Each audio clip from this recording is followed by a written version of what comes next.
Hi, welcome back guys. This is your friend, Let Us Head Fanfics, back with amazing fanfiction. This is the series of What If Deku Got Quirk from Mother's Blood. Now before starting, please give this video a like and subscribe to the channel if you want more videos like this. Now let's get into the fanfic. A barrage of raindrops thumped in rapid succession against the windows, and Inko Midoriya had never been more grateful for a rainy day. It muffled her tears and broken sobs. She didn't want to wake Izuku. His day had been hard enough and she knew she had made it worse. The trip to the doctor's office had been heartbreaking. Inko knew how much being a hero meant to her son. To have that dream crushed so soundly had left the boy wide-eyed and silent for the rest of the day. And then I had to go and make it so much worse. I'm so sorry, Izuku. I had hoped that you might have gotten my quirk or maybe even your father's. I'm so sorry that I couldn't tell you to go for your dream. But I can't bear the thought of you being defenseless against the monsters you'd face as a hero. Holding her head in her hands, a fresh wave of tears broke through. This had certainly not been a good day. She still hadn't called Hisashi, but frankly she wasn't sure she wanted to.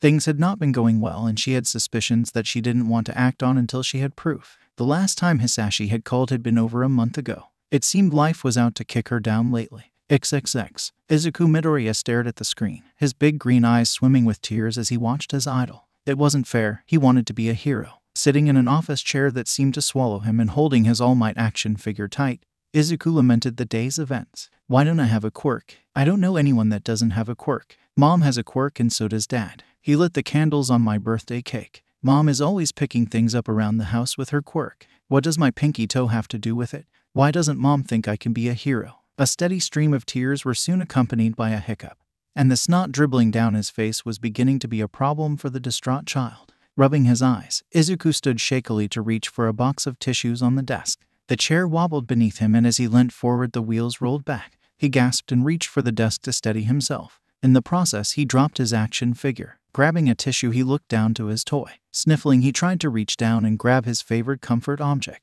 His short arms just couldn't reach it though, and he didn't want to get down. He couldn't get back in the chair on his own and he didn't want to ask his mother. She had been so sad when she left the room and he was still hurt that she hadn't had any faith in him. I can't even reach my toy. Maybe the doctor was right. Maybe Mom was right. I wish things were different too, Mommy. Closing his eyes against the stinging tears, he reached for the All Might toy. I just want to be a hero. I just want to help people like All Might does. But I can't even help myself. The hiccuping started anew and he focused on the figure trying to reach it. In that moment he felt something inside him, a kind of pressure in his little palm.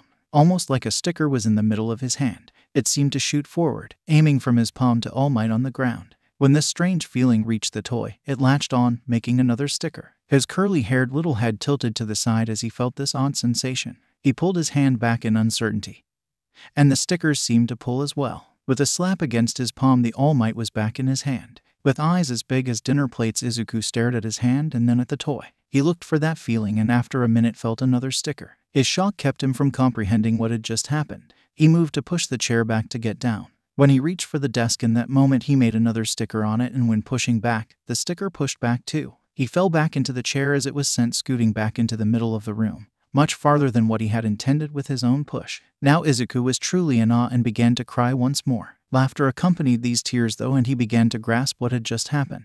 This is great. I have to show Mom. I have a quirk. His little legs moving too fast. Izuku's sock-laden little feet almost slipped out from under him on the hardwood floor as he rushed to show his mother this new discovery. XXX. Inko was sprawled on the couch, her face buried in a pillow. She was exhausted and the small sea of tissues around her showed that she had spent the better part of the previous hour crying her eyes out. Her head lifted a smidge when she heard the patter of little feet headed into the living room. She hoped Izuku would forgive her. Maybe he was hungry and she could make him a late snack. Something warm and comforting might help her too. She expected to see her little boy crying still, maybe with even a little snot running down his chin. While both of those were present, she wasn't expecting the smile that joined them. Inko propped herself up to greet the grinning rascal, forcing a small grin of her own on her face and rubbed her eyes. Mom, I have a quirk like you, Mom. The excitement on his little face was so adorable that it brought fresh tears to her eyes. Pretending to have a quirk wouldn't help him, but she would play along.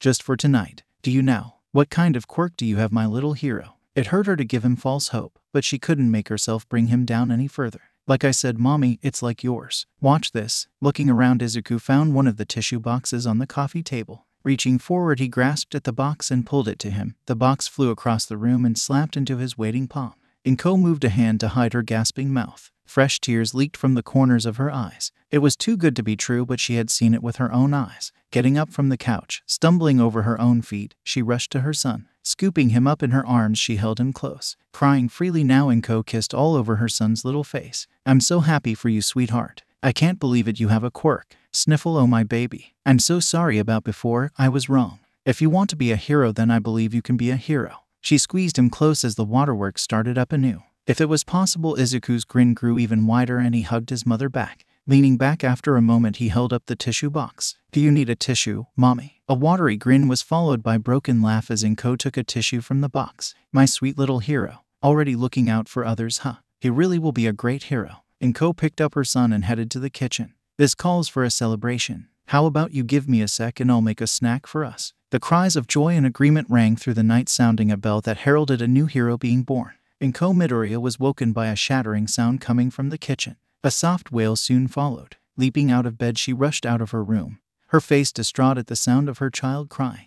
Leaving her room, she found Izuku clutching his hand and broken bowl pieces scattered all over the floor. Inko practically slid across the floor to reach her baby and make sure he was all right. "Oh my gosh, honey, are you all right? Baby, let me see, let mommy see." Worrying over Izuku's hand, she saw a large cut but couldn't find any pieces of the bowl lodged in his hand. "Still, this might need some stitches. We need to go to the hospital. First aid kit first and then we go." "What happened though?" "Izuku, look at mommy, sweetheart. It'll be all right. I'm going to wrap this up and then we're going to hospital to make sure this gets fixed up, okay?" When Izuku's shaking little head bobbed up and down, she went to the cabinet and grabbed the kit off the shelf. Coming back from the cabinet, she held Izuku's wrist and applied some antiseptic spray before wrapping it with gauze. As soon as Inko finished doing that, she picked up her son, grabbed her purse, threw on some slippers, and rushed him out the door and down the stairs. Normally she wouldn't wave down a cab, but this was important and she was quick to hop into the back of one when it stopped upon her, flagging it down.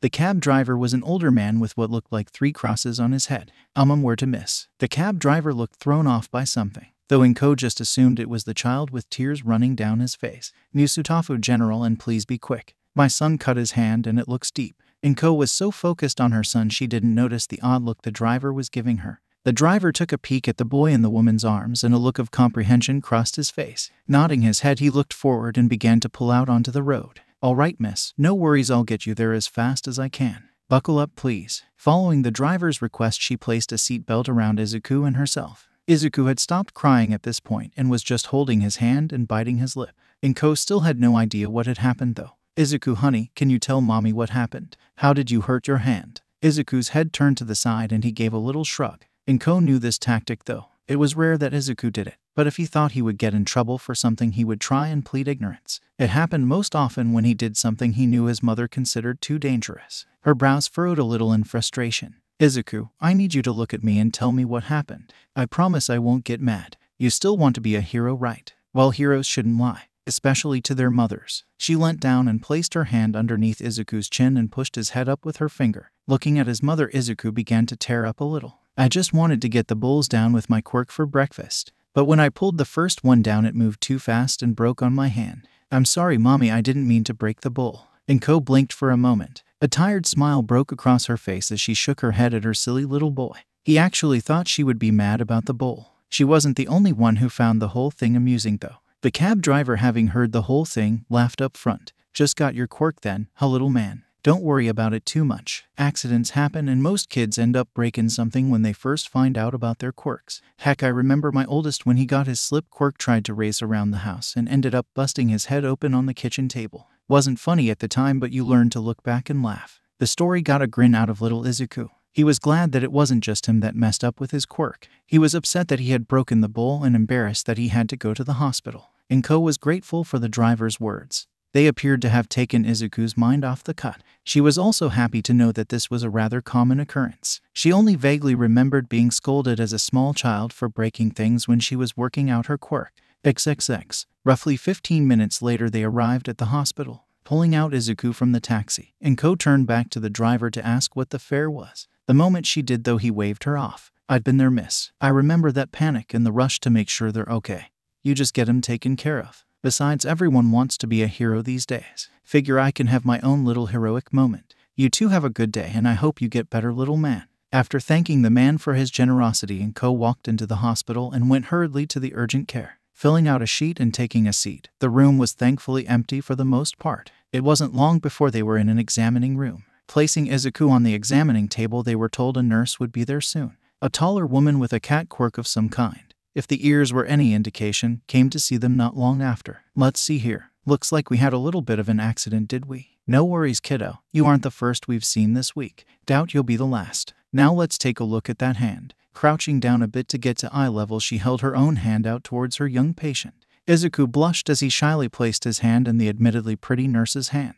He flinched a bit as she carefully unwound the gauze and got a good look at the cut. Good news, little man. I don't think you'll need stitches, but we'll go ahead and apply a skin adhesive to help everything heal a little faster. You're a real trooper, though. I know a lot of kids would be in here crying from a cut like that. Grinning at the little boy, she stood up and patted his head. Izuku blushed even harder and puffed his chest out just a little bit. His mother sat to the side and hid a grin with her hand. The nurse herself chuckled a bit and turned to Inko. I'm going to get the adhesive and I'll be back in a moment. Do you have any questions, any concerns? Turning to the nurse, Inko thought for a moment before she came upon a question she wanted to ask. Not in regards to the cut, but is Dr. Urahara in? I wanted to speak to him about Izuku's quirk. Best to get to the bottom of this now. I'll take a look for you, Mrs. Midoriya. Give me just a minute and I'll be back. After the nurse left, Izuku sat dangling his legs from the examining table as Inko gave her work a call to let them know that she wouldn't be able to come in that day. By the time she got off the phone, the nurse had returned to the room. The nurse applied the adhesive to the cut and explained the care that would need to go into maintaining it for the next week.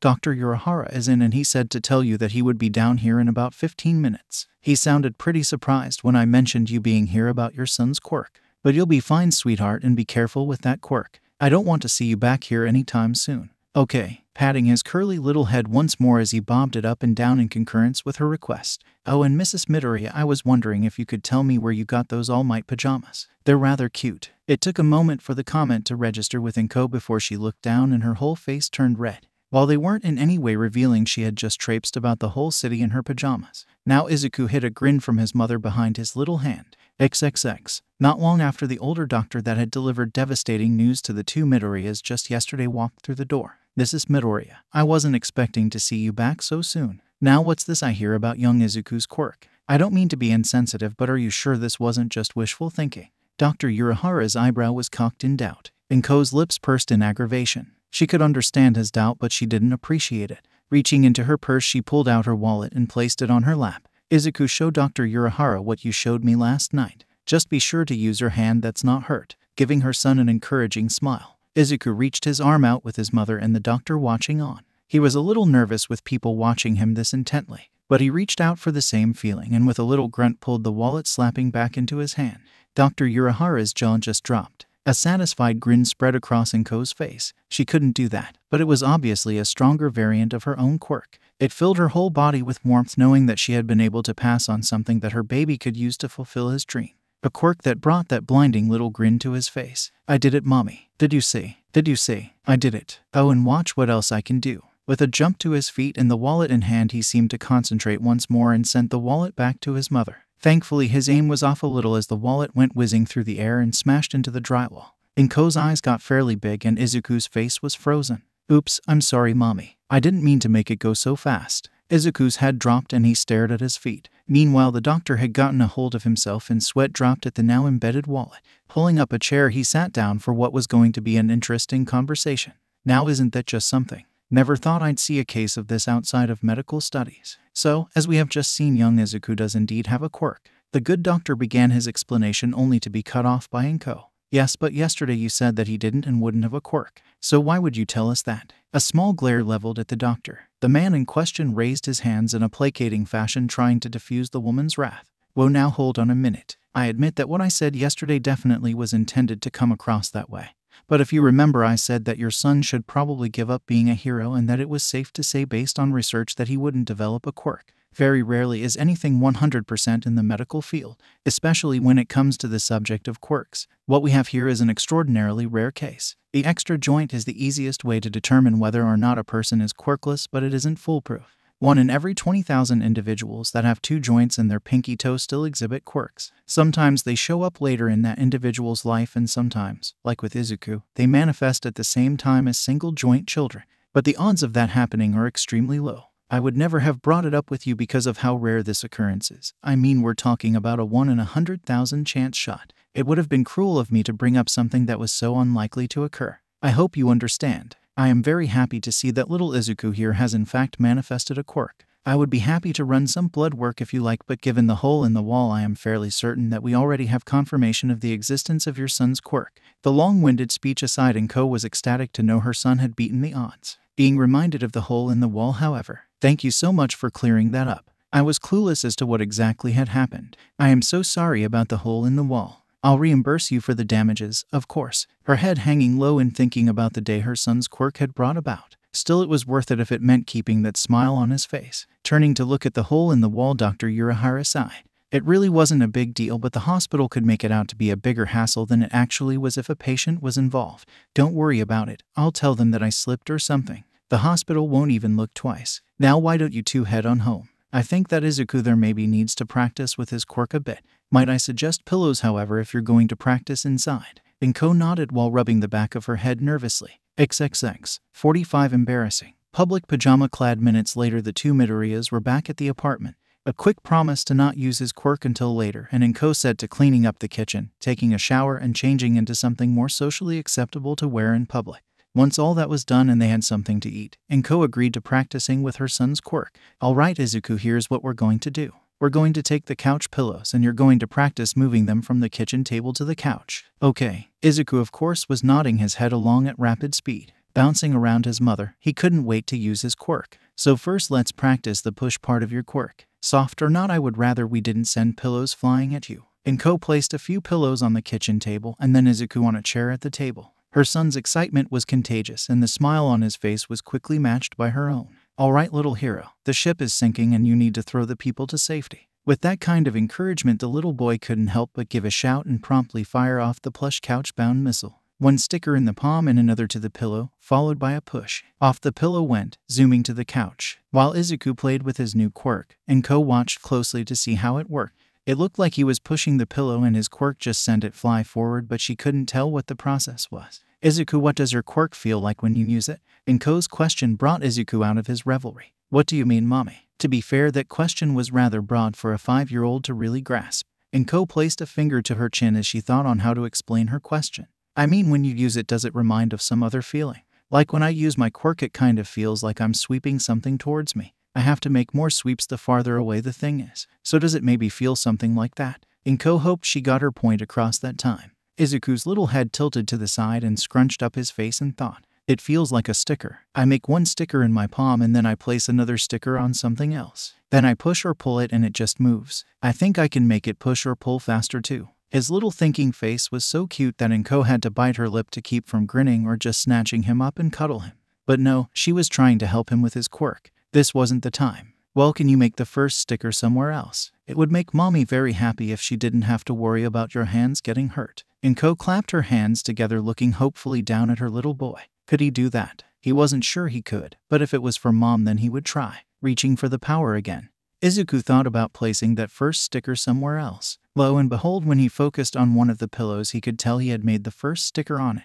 Then he looked at the couch and made a second sticker there before finally having the pillow pulled toward the couch. Once more the pillow leapt from the table to couch. Woohoo! Was that good, mommy? I did just like you asked and made it go to the couch without using my hand. Looking up to his mom for approval, she nodded her head and gave him a hug. You did great, Izuku. I am so proud of you. We'll have to celebrate for dinner tonight. What do you want to eat? This had been a long day and one discovery with his quirk would be enough for today. Katsuden, mommy, please can we? The future hero looked up at the woman who had given him this power with eyes full of love and appreciation.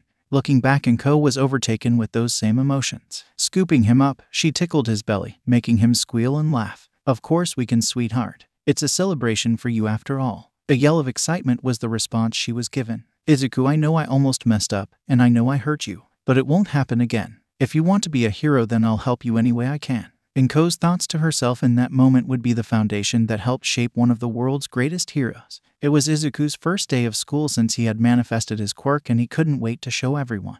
Inko was walking him to his classroom to let his teachers know about his quirk. He and his mother had spent hours the previous day working out some of what he could do. They had figured out that Izuku could increase or decrease the speed of an object he could use his quirk on.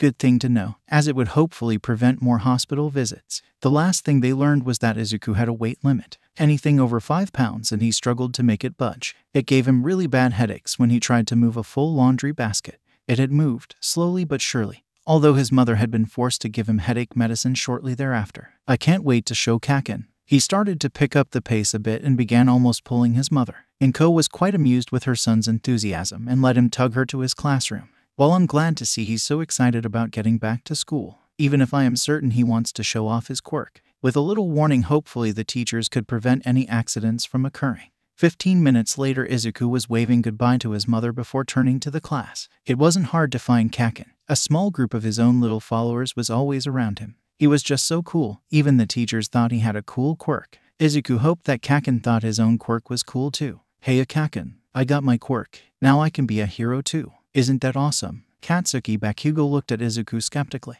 You're kind of a wimp, Deku. Even with a quirk, there's no way you could be a hero. But what kind of quirk do you have? Cool or not, Katsuki could be a bit of a jerk, but that wouldn't get Izuku down. He was positive that Kaken would change his mind once he showed him his quirk. No, see, my quirk is really cool. It lets me move things without touching them. I'm sure I can be a hero. Katsuki snorted at the proclamation. But before Izuku could show off his quirk, the teachers called them together to get started on the day's activities. XXX. It wasn't until later in the day during a recess period that Izuku was able to bring up his quirk again. He ran over to the tree located on the playground and waved over Kaken. Some other students noticed and followed the coolest kid in class to see what the wimp was up to. Kaken watched this. Reaching for his power, he found a stick nearby and latched on with his quirk. A moment later, it came into his hand. Izuku was glad that he had figured out how to slow down the things he pulled to him. If the stick had come to his hand at the same speed as the bowl the other day, then it might have hurt. Several of the kids in class seemed to be fairly impressed with Izuku's quirk. Wow, that was kinda cool. Maybe he can be a hero. Man, I hope my quirk shows up soon too. Now for Katsuki, this was not acceptable. His little ego had been fanned for several weeks now. There was no way that he was going to share even a little bit of the spotlight. He was the greatest. No way was he going to be shown up by the class dork. Eyes hardening, Katsuki walked up to Izuku. So you can pick things up without grabbing them, huh? So are you gonna be some kind of super garbage man? Some of the other kids laughed, but a few just looked at Katsuki in disapproval. That wasn't very nice. Izuku's little face fell. He had been so excited to show everyone his quirk. Katsuki wasn't done though. That quirk is just like your mom's, isn't it? I heard my mommy talking about how useful your mom's quirk was for cleaning. But she can't pick up anything if it's too heavy. A few kids decided to leave at this point. Seeing a new quirk was cool, but not everyone wanted to stick around to watch Katsuki be an ass. Izuku at this point was starting to cry out of frustration. He finally had a quirk of his own. I thought if I showed him my quirk that Kaken would think I was cool. Why is he being so mean? Izuku's tears seemed to be the objective. Katsuki decided that he would make the little dork look like a crybaby, and then no one would think Izuku was cooler than him. I bet that stick is the heaviest thing you can move. Face it, Deku, you can't become a hero not with a weak quirk like your mom's. The moment those words left Katsuki's mouth, a switch was flipped. Izuku wasn't prone to aggression. He didn't like confrontation. But standing up for someone else, especially for his mom, that he could do. Shut, ka, and the sniffling ceased as he looked up at Katsuki, his green eyes narrowing at the blonde bully. Hey, what was that, crybaby? I couldn't hear you. Hahaha, what a wuss. Katsuki and his little group laughed at Izuku. They weren't paying much attention as Izuku began walking closer to Katsuki. I said, shut up, Kaken. Don't talk bad about my mommy. The glare was about as threatening as a 5-year-old's could be, but it got the point across. Katsuki stopped laughing. The grin on his face changed into a cruel sneer. Stepping up to Izuku, he lifted his hand up and used his quirk to create sparks around his little palm. Oh, what are you gonna do about it? Are you gonna fight me? Huh, Deku? Getting right up in Izuku's face as he grilled the green-haired boy. Izuku paused for maybe half a second before glaring once more at the blonde in front of him.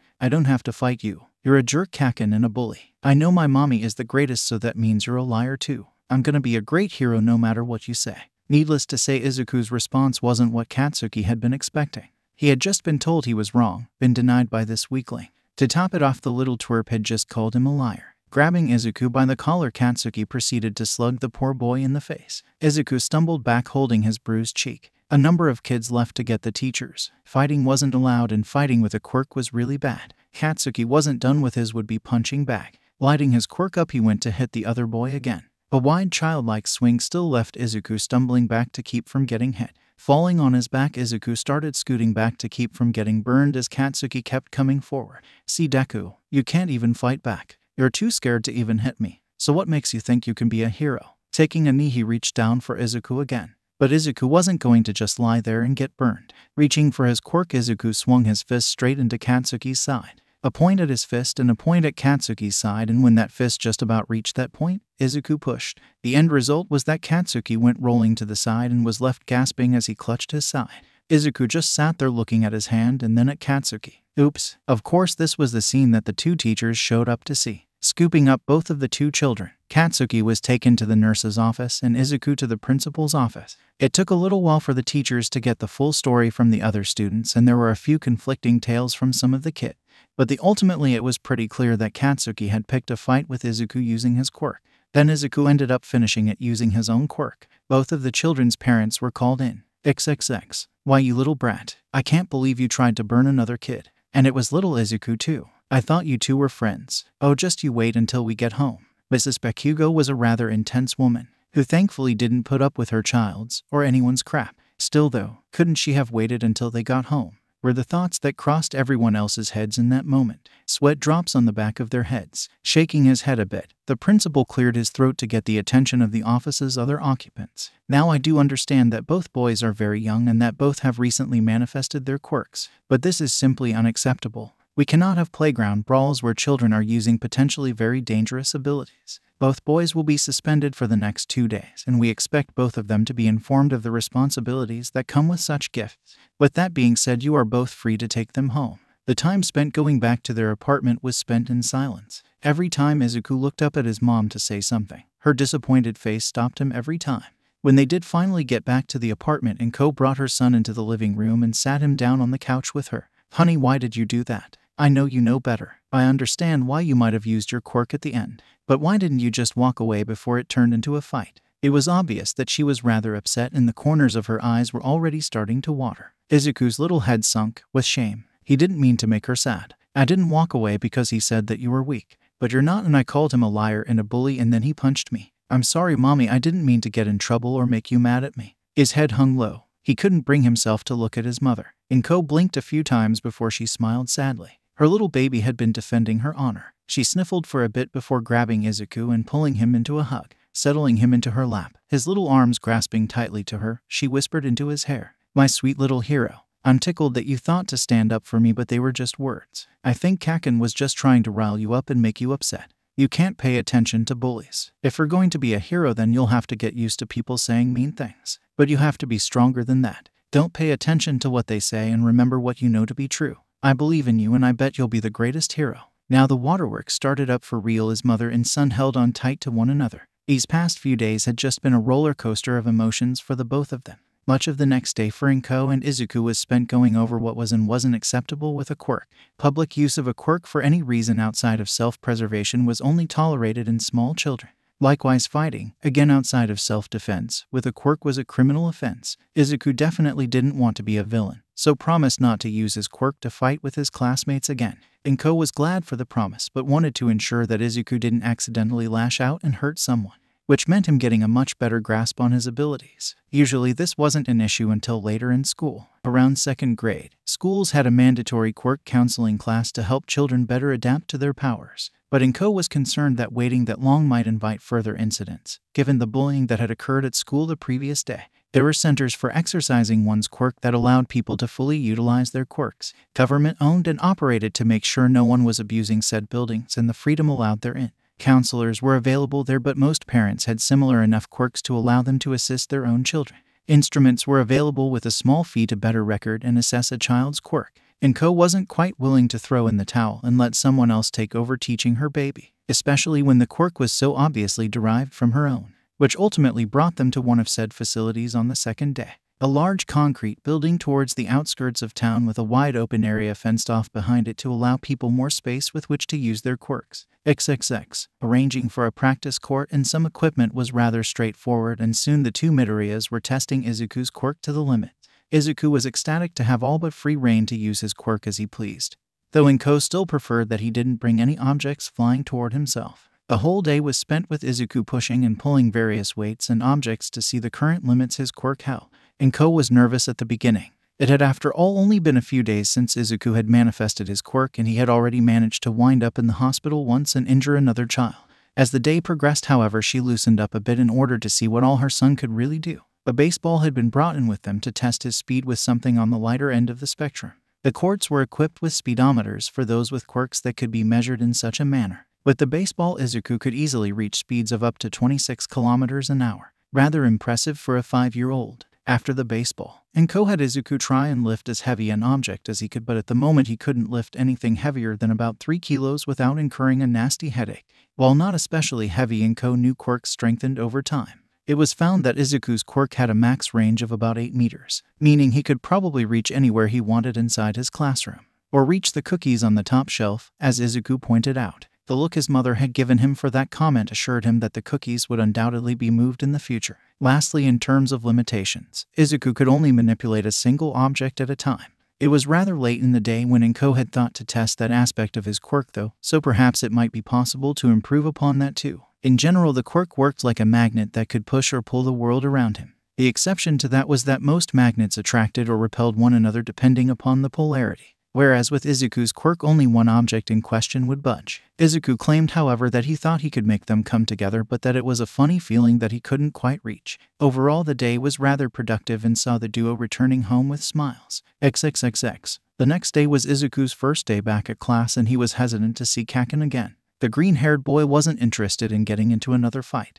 He didn't like upsetting his mother. Thankfully, Mitsuki, Katsuki's mother, had met them at the gate with a sullen Katsuki. The blonde boy had been forced to apologize for what he said, and with a little prompting from his mother, Izuku had returned the gesture, trying to show that there were no hard feeling between them. It seemed the effort was lost on Kaken though. As soon as both mothers left, he glared at Izuku. "Listen up, Deku, I won't kick your butt right now. I can't be the greatest hero ever if I get into trouble too much. But if you think for a second that we're friends anymore, then you can forget it. Oh, and next time we fight, I'm gonna kick your crybaby butt." The little blonde hellion stomped away after having said his piece. Needless to say, Izuku wasn't too surprised. He had come to school today already having given up on any friendship remaining intact between the two of them. Honestly, he had thought Kaken might have started a fight as soon as he could, so to just ignore each other was probably the best resolution. XXX. The rest of his kindergarten year saw Izuku and his mother returning to the center 3 times a week to practice his quirk and studying at school. Every once in a while, Izuku would have a play date with one of his classmates.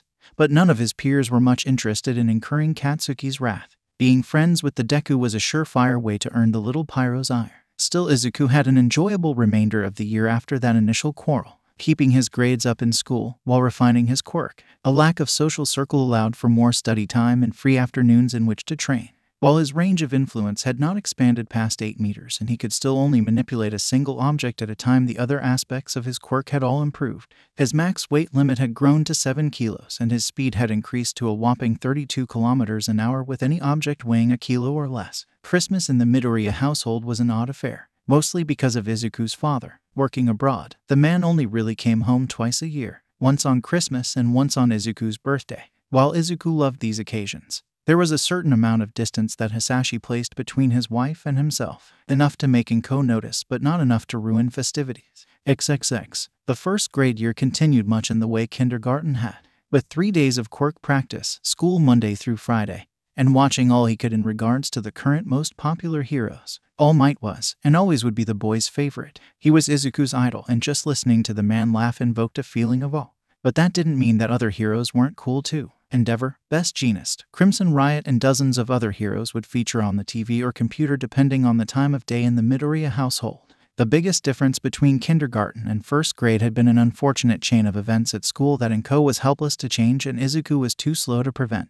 Izuku's first grade class featured a rather drastic change in faces for the boy. Over half the class of the previous year had not returned for first grade, having either moved away or been enrolled in nicer schools. With this many new faces came a new variety of quirks and ample opportunity to show off. Katsuki undoubtedly had the flashiest and likely strongest quirk in the class, so naturally he pulled in a crowd much like had done the year before. The many new faces enamored with the powerful quirk. This was how the trouble started. Of the students that remained from the kindergarten year before, the majority were those children that had been in Katsuki's corner. One of these children began a nasty rumor amongst the class telling of the fight the previous year between Katsuki and Izuku. The way the story was told, Izuku had started the fight after misunderstanding something Katsuki had said. The fight was of course made overly dramatic, but small children are quick to latch onto such stories without the benefit of learned skepticism. At the end of the fight, Katsuki had won and tried to help Izuku up. Then Izuku had used his quirk and seriously injured the other boy. Izuku did not hear of this story until late into the year. He had assumed the new students were shy like him and so did not approach any of them until nearly into the second semester.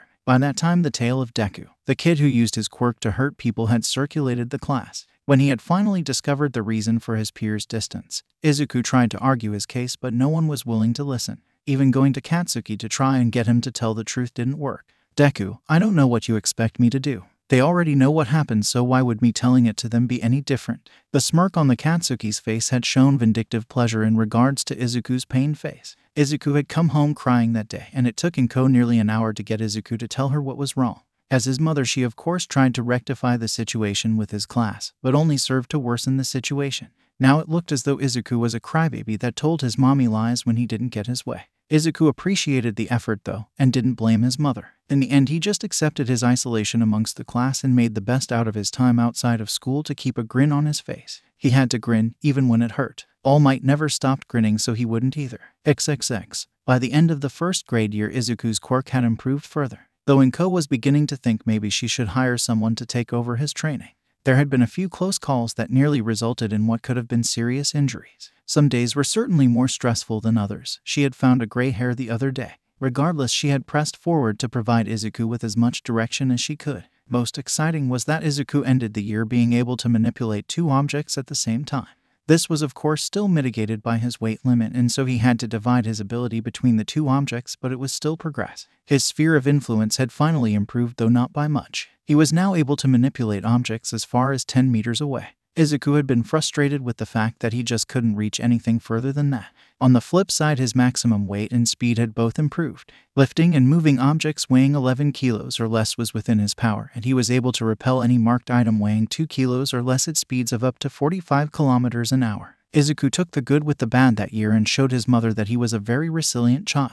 Inko was proud of him for his attitude and accomplishments for the year. XXX. Only one real difference marked second grade from the previous 2 years, but that was halfway through the second semester. Izuku's class didn't feature any new faces this year and served to cement the self-isolationist policy Izuku had begun taking up. It was easier to not bother with his classmates of his own volition than to face rejection from his peers. He was polite and smiled whenever called upon, but didn't engage himself with the rest of the class any more than needed. Kaken had now firmly become Bakugo. Any attempts at maintaining an at least amicable relationship a foregone conclusion. Izuku ignored his crowing as much as he did the rest of the class. Most of Izuku's free time was dedicated to one of 3 things now. The first was his quirk. Even outside of the training center, Izuku had taken to training around the house every instant he got. Using his quirk for a multitude of different tasks helped him better understand how to wield it. He had been forbidden from using it in the kitchen though. His mother had come in one day from shopping while he had been doing dishes, only to see a pair of knives hovering too close to her baby for comfort.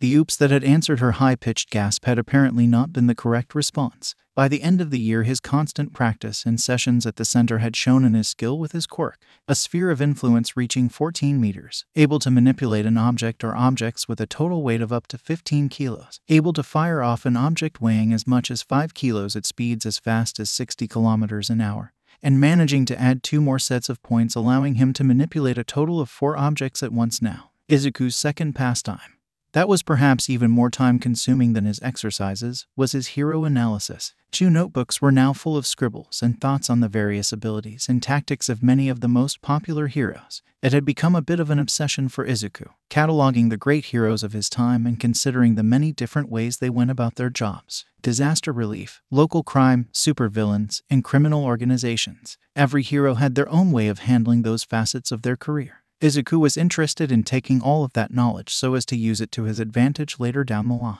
But maybe even more so than the way they handled their career was how those heroes used their quirks. Izuku was determined to be the #1 hero someday. To use his quirk, just as his hero All Might did, with a smile on his face. To not just bring relief and aid, but to be that relief. To that end, he would take the techniques of the best and commit them to memory. Meanwhile, Inko had become increasingly concerned for her son. While she was happy that Izuku was doing well in school and proud of his progress with his quirk, she had seen his distance from his peers. It seemed that he didn't have anyone to talk to outside of herself. This was saddening to the woman. A child shouldn't only have a parent to talk to. It had led to Izuku having some social insecurities. While he was perfectly polite and was capable of holding a conversation with an adult, the young boy became nervous when confronted with someone his own age. Ultimately, though, it was the loneliness in Izuku's eyes when she picked him up from school that hurt her the most, the slight longing that she only barely caught.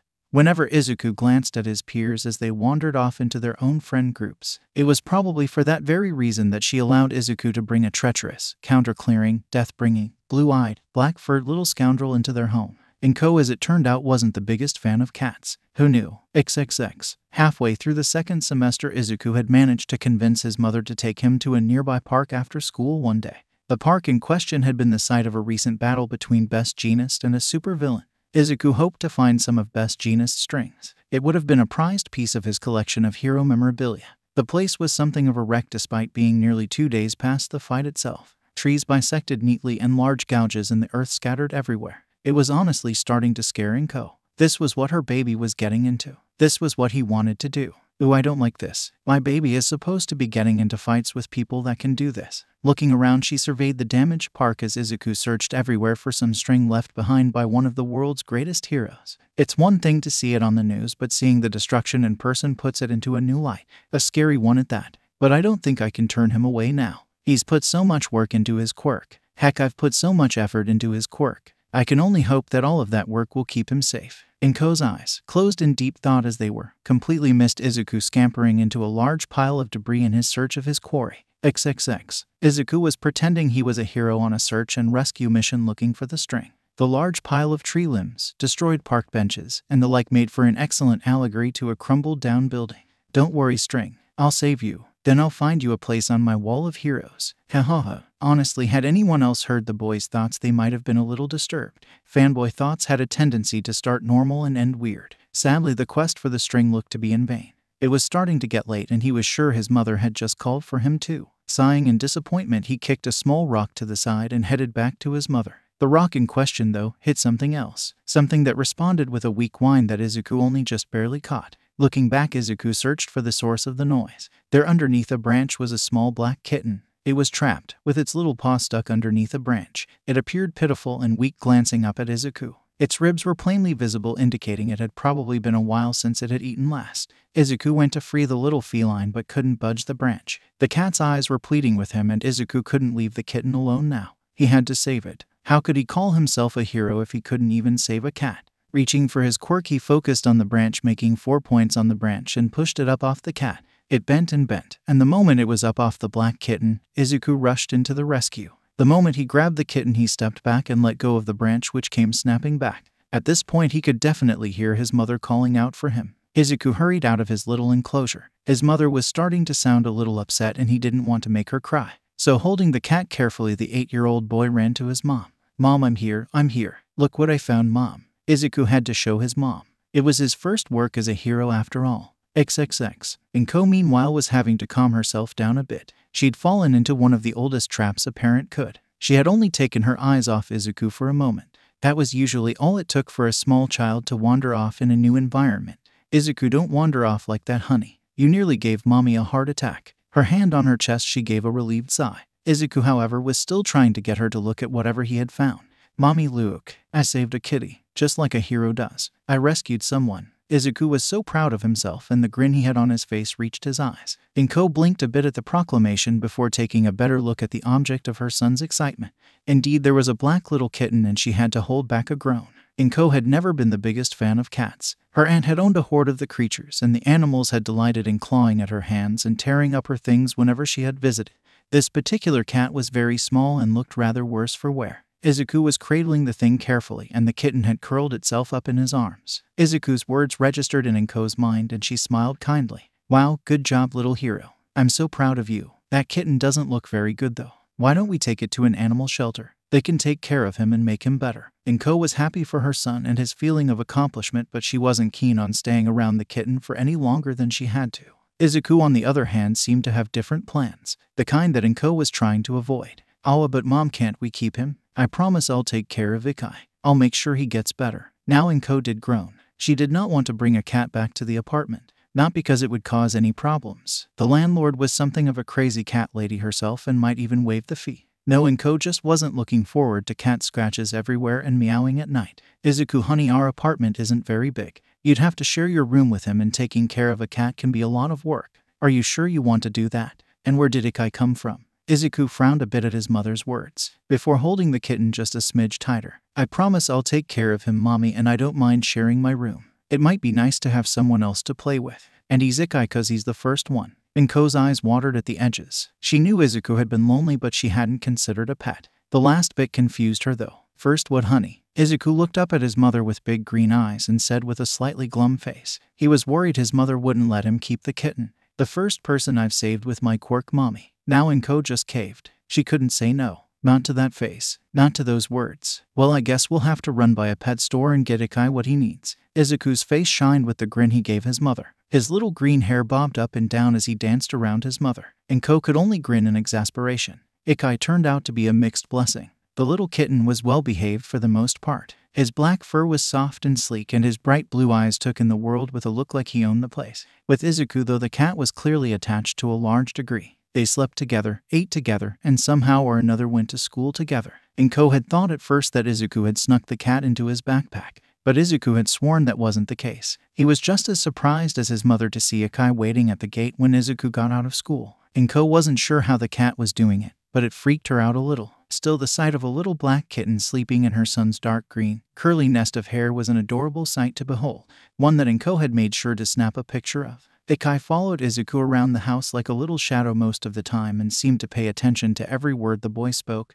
meowing occasionally in response to something Izuku said. On the other hand, Ikai seemed to delight in tormenting Inko, or at least she thought so. The dark feline was prone to pushing all of her tissue boxes off the shelves and coffee table for her to trip over later. In addition, Ikai loved bringing half-dead small animals into the house to drop onto the kitchen table as if he was preparing dinner. His choice in cuisine left much to be desired. Inko was willing to put up with all of this for one reason. Izuku talked more with Ikai around than he ever had before they had brought the cat home. Even if it was just to a cat, Inko was glad to hear her son talking. The boy had been sullen from constantly distancing himself from his peers at school, but Ikai gave the boy someone to talk to. Lo and behold, the cat meowed back more often than not. On days that Izuku came back from a dismal time at school, Ikai would often manage to make the world bright again. Inko made sure the kitten was rewarded with some extra treats on those days. XXXX. 3rd and 4th grade just seemed to roll into one another. Go to school, train a few days a week at the center, write in his hero notebooks, and play with Ikai.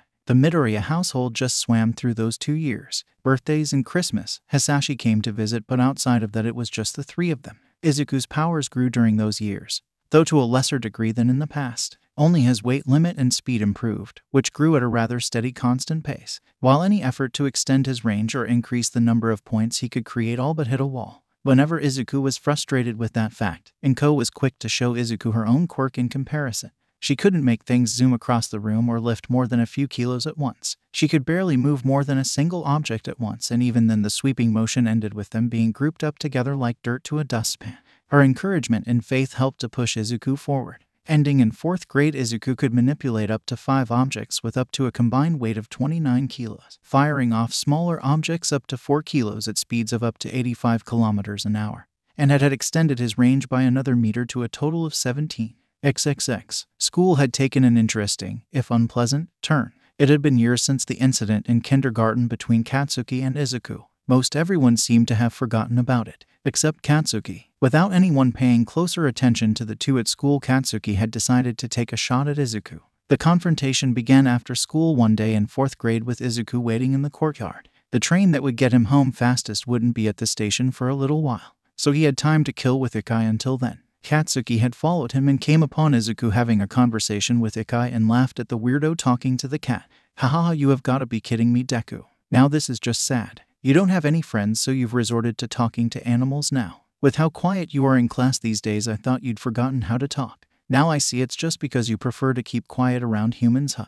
Next thing you know, you'll be licking yourself clean. Ha ha ha. Izuku just smiled at the other boy, shook his head, and turned his back on Katsuki and started walking away, Ikai following beside. Katsuki did not appreciate being ignored, and to walk away from him, Deku would regret that. Oh Deku, don't you know? Katsuki started moving towards his target. Lighting his quirk up, Izuku only had enough time to turn his head and widen his eyes. Never turn your back on a stronger opponent. His fist swung, crackling through the air straight into Izuku's back. A small explosion left Izuku's jacket burnt and sent him rolling head over heels. Ikai rushed to his down master and placed himself between the two boys. Hissing, Ikai's fur stood on end as he faced down the pyromaniac intent on harming his human. Katsuki wasn't amused. Picking a fight with Izuku was one thing. Burning a cat up wasn't cool. TCH, I'm not gonna torch a cat, but I think I've proved my point. You're still just as weak and pathetic as ever, Deku. A quirk doesn't change that. He grinned at the down boy and walked past with Ikai hissing and spitting at him the whole way. When Katsuki had left from Izuku's side, he sat up, his fist gripped in an odd way. Thanks, Ikai. I really didn't want to use my quirk and risk getting in trouble. Ikai's blue eyes peered at his two-leg curiously. Head tilted in confusion. Izuku pointed up above where Katsuki had just been. Ikai followed Izuku's finger to its destination. Hovering above was a large tree branch. Izuku released the point from the branch and it fell to the ground. It probably weighed close to 5 kilos and would have left a nasty bruise on Katsuki even if he had simply dropped it. If Katsuki was feeling sure enough to pick a fight with him, though, then this probably wouldn't be the end of things between them. Izuku didn't care about fighting him, however. Even if Izuku did win, it would only serve to get him in trouble with the teachers and disappoint his mother. He needed to find a way of keeping himself from getting involved in a fight at all. The question was, what could he do? XXX. Katsuki continued to antagonize Izuku at every opportunity. Izuku just tried to avoid him as best as he could. At first he had simply stayed in front of the school after class. Katsuki wasn't so stupid as to start a fight where passers-by could see them. But Katsuki had simply started waiting by the front doors. While Izuku was certain that Bakugo wouldn't start a fight in the school, he wouldn't put it past his tormentor to take a shot at him in passing. Katsuki wanted a fight and he was determined to force Izuku to give him one. Izuku himself wasn't sure if Bakugo was actually looking for a challenge or was just enjoying being an ass. Either way, Izuku was going to stay out of it. Izuku ended up taking some passing pot shots to the ribs every once in a while, but just walked right past Bakugo. He had started leaving his school jacket off as he passed. His jacket was pricey and any damage to it would be hard to hide from his mother. But if he waited until after he left the school to put it on, 4th grade turned into a game of cat and mouse where Izuku would find a way to avoid Katsuki for a while, only for Katsuki to come up with some way of catching him off guard. This relationship would maintain itself for years to come, with the only thing changing being the methods that they use. XXX. 5th grade, unlike the previous 2 years, featured some big changes, some good and others sadly heart-rending. Halfway through the first semester, Izuku's class had covered magnets. Not anything too in-depth, but the topic did at one point gloss over the fact that many trains these days used a type of propulsion generated by magnetic levitation. The teacher hadn't gone into any depth on the matter, merely using the knowledge as a hook to draw the students into the subject, but it had been enough to get Izuku wondering if he could do something similar. For the next week, Izuku had investigated exactly how the magnets in the trains worked. Much of it went over the young boy's head, but he got the general idea. More importantly, he concocted a method by which he could imitate that propulsion system. He would take a set of points and apply them to his feet, one set to a foot, then using his remaining points he would make a track and activate each point as he came upon them to increase his speed. One part of the set would pull him forwards and the other, to the immediate side of the first, would repel him away as soon as he passed it. With a plan in mind, Izuku was itching to try it out. At the center later that week, Izuku put his new technique to the test. Inko sat nearby looking on with Ikai to her side, glancing at his odd two-leg. Izuku had explained a little of what he wanted to do to his mother, but it had come out in a bit of a rush. Inko was beginning to think this wasn't a very good idea. Izuku, ignorant of his mother's concerns, was trying to nail down his balance as he flailed several centimeters off the ground. He wasn't as steady as he had hoped he would be, but he had only recently managed to manipulate entities weighing as much as himself. The benefits of being a small child weren't many, but this probably made the top of the list, with 2 of his 5 sets being used to make him float. Izuku made his first set of track and began to move forward. Pull with the first of the set and push with the second. Then lay another piece of track down. Wash, rinse, repeat, and soon enough Izuku was moving along and picking up speed. It was working. His grin spread across his face and laughter colored his voice. This is so cool. Mom, look at me. Look how fast I'm going. Inko let the tension slip from her shoulders while she watched her child enjoy himself. Ikai was watching Izuku with wide eyes. His ears perked up as his head moved back and forth while tracking his human. Izuku was having to go wider and wider with his tracks as he began going faster and faster. He honestly wasn't sure how fast he was going, but he had come upon a problem. The grin had started to slip. How was he supposed to stop? Izuku's first thought was to use his quirk to slow himself down. Unfortunately, while that may have been a decent idea, Izuku's execution was made in haste. With haste came improper thinking and lead to mistakes, like trying to slow himself down by his feet. Inko could only watch in horror as her baby fell. With an awful slap, flesh hit polished floorboards. Blood trailed behind a rolling body as Izuku came to a stop and he slammed into the far wall. Izuku. The chair she had been sitting on flew backwards as Inko sprinted to her son as fast as she could, Ikai following right behind yowling.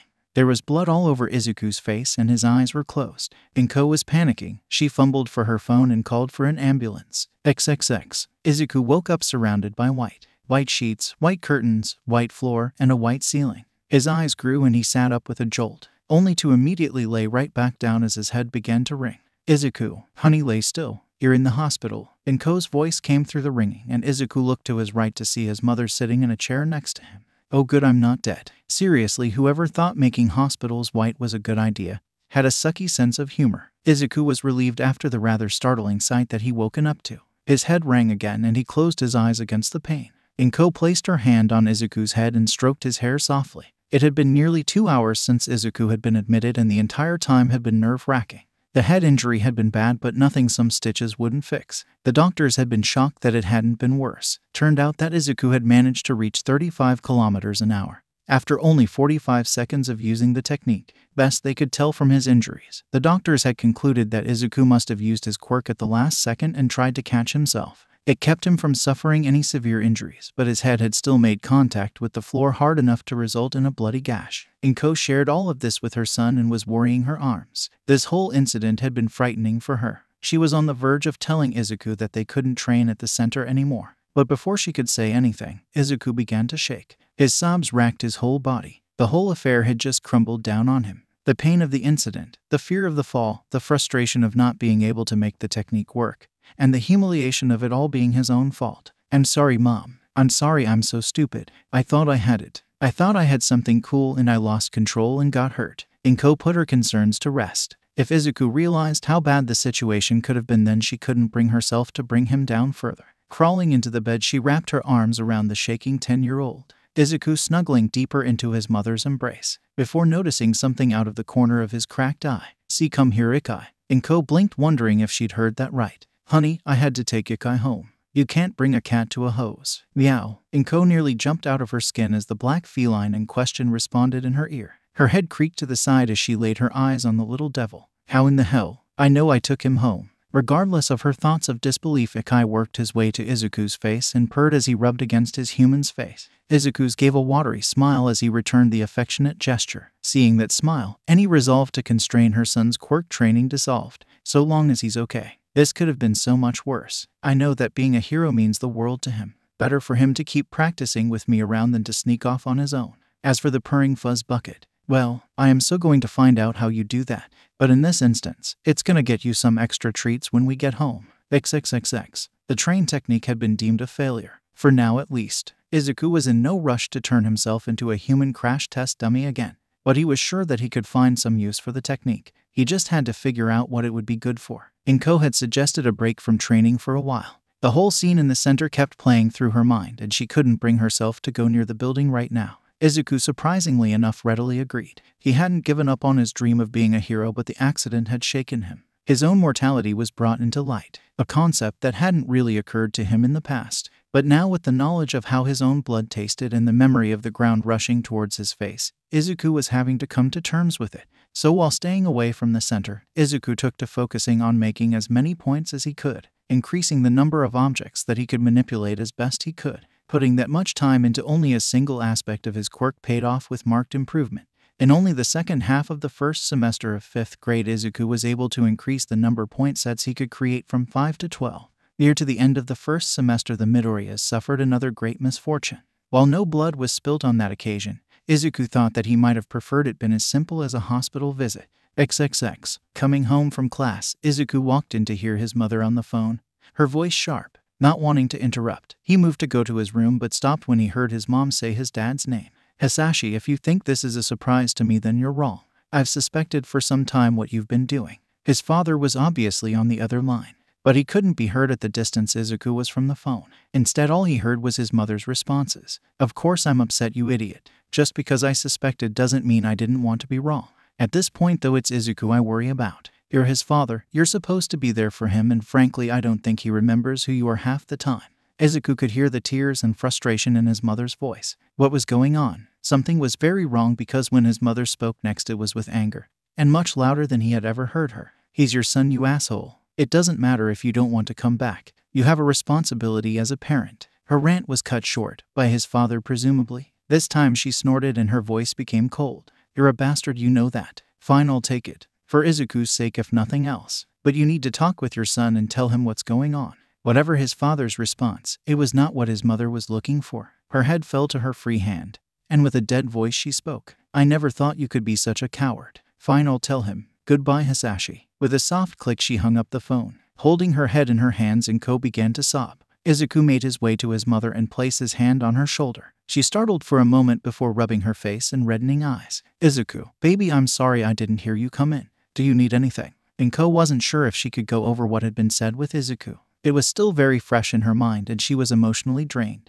It seemed that her son would save her the trouble though. "Dad's not coming back, is he?" 6 words. With 6 words and a face that showed a depth of sorrow, Izuku broke the dam. Picking up her baby and pulling him into her arms, they cried together. One out of the humiliation and anger that she felt, and the other for the loss of one of the few people he surrounded himself with. XXX. It wasn't as though Hisashi was an active participant in Izuku's life all that often. He usually had to look at a picture to remember what the man looked like. But it was still painful, a heavy feeling on his chest. His time spent with his Quirk and studying Hero's lesson. Ikai could often be found curled up next to Izuku, trying to comfort his human. Inko was worried for her son too. Inko had known that something was going on with Hisashi for years but hadn't wanted to rock the boat. But Izuku had no idea that anything was wrong.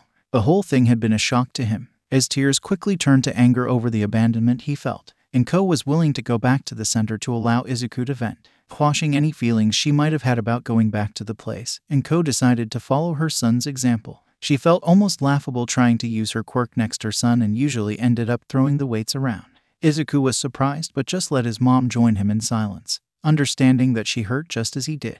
"It's not like I'm doing anything differently. Stupid jerk. Stupid dad." The internal grief, accompanied as it was by 4 kilos worth of weight slammed into the netted corner he had been aiming for. XXX. The aggravated training was finally broken off by Inko 3 months after its start. It was getting close to winter break and Inko wanted to see family in Akita. It had been a while since she had visited. Her aunt was the only family she had left and the older woman had mentioned that she would like to see her niece and grandnephews. Inko had been confused for a moment at the plural nephews, before realizing, with a groan, that the old woman was including Ikai. When winter break finally did roll around, the Midoriya household was packed and ready to go. The trip was pleasant. Being bundled up against the cold, Izuku was quick to fall asleep against his mother on the heated train. Ikai had done his best to squeeze himself between the 2 sources of heat and looked to have no intentions on moving.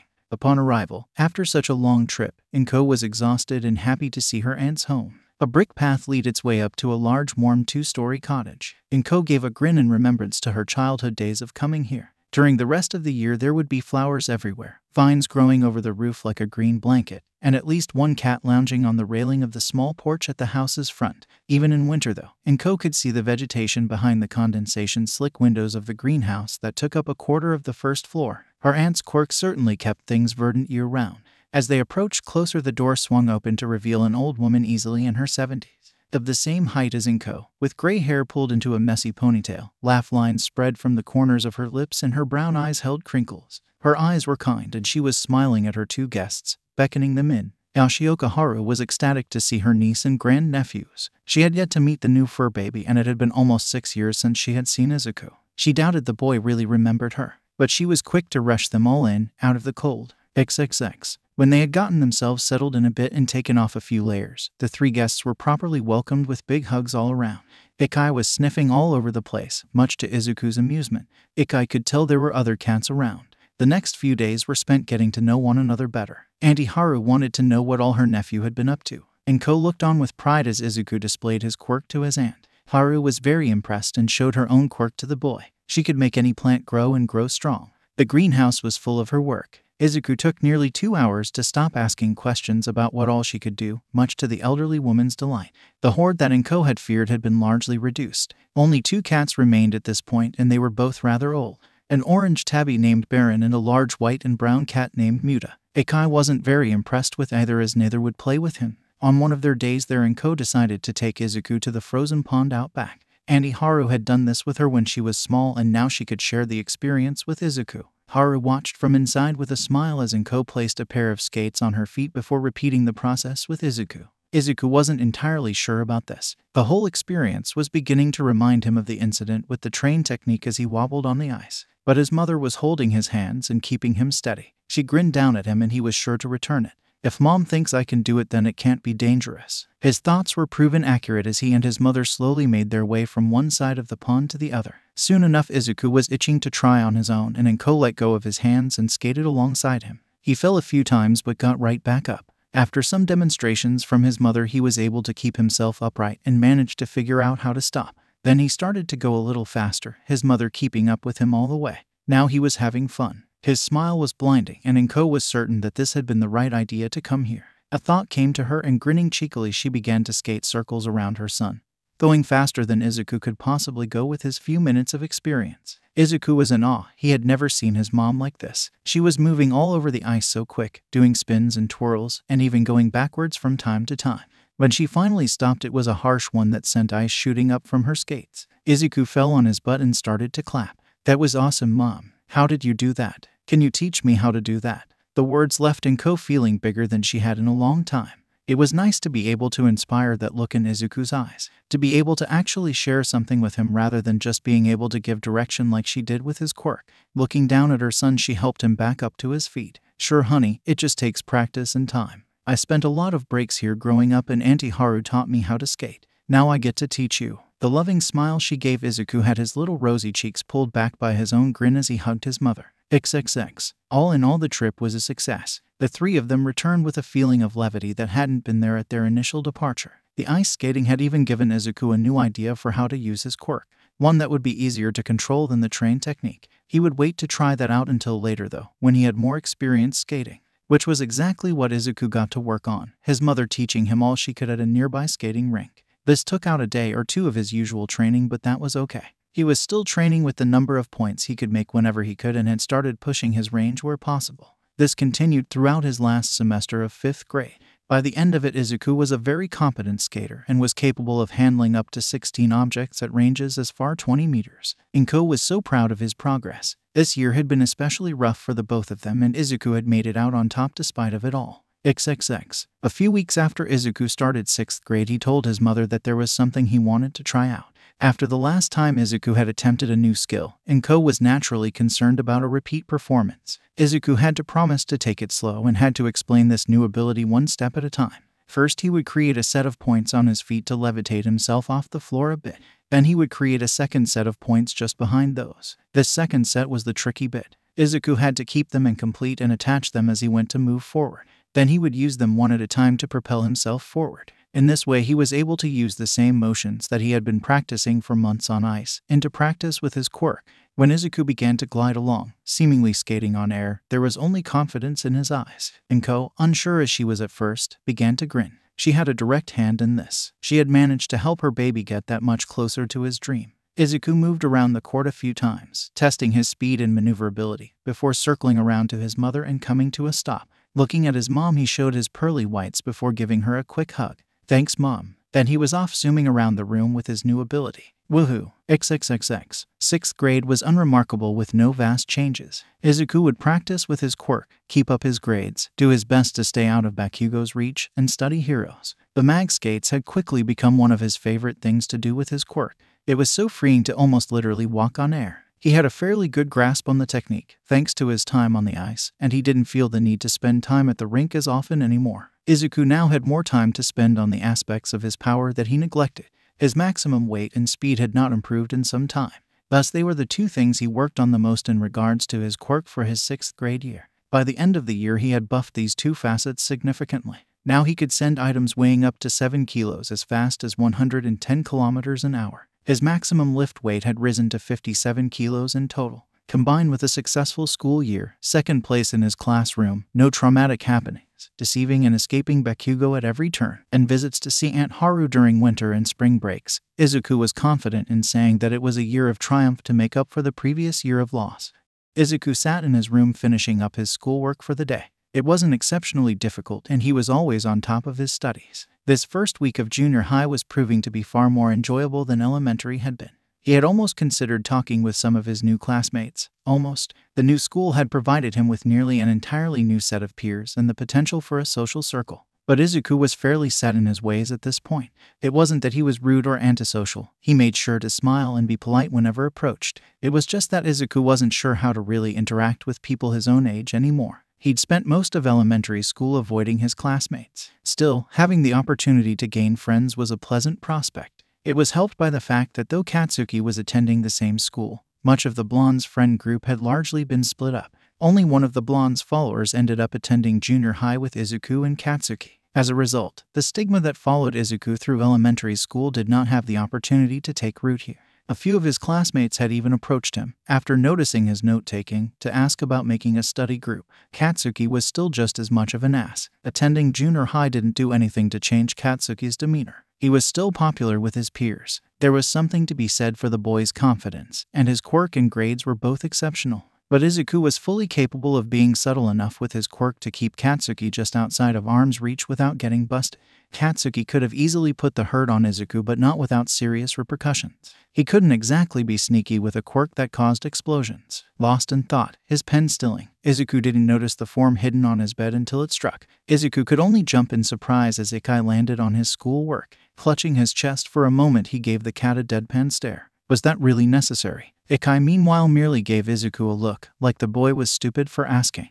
The feline glanced from his human to the currently closed door. Meow. Izuku peeked behind his chair and rolled his eyes. Then open it. I've got to finish this up and then I'm gonna head to that new ice rink in Saitama. Ikai once more looked at his foolish two-leg. Meow. The boy seemed to have forgotten how this worked. Mom's not home right now, so your secret is safe. You know she's going to figure it out eventually. I don't understand why you enjoy messing with her so much. Ikai licked his paw in nonchalant innocence, an act that got a disbelieving snort out of Izuku. Having pleaded his innocence, Ikai leapt down off the table and approached the closed door. Looking up at the doorknob, the cat waved its tail forward. The tail stilled for a bit before stretching, then splitting in two, and finally wrapping around the doorknob and turning it open to go to the kitchen. Izuku paused in his work for a moment before turning in the direction of his odd pet. And stay out of the treats. Mom thinks I'm giving you too many already. Says you're getting fat. Keep it up and she'll stop buying them. The offended noise he got in response left Izuku chuckling. XXX. Unfortunately, it appeared the date of opening for the ice rink in question was wrong on the website and they wouldn't be open until next week.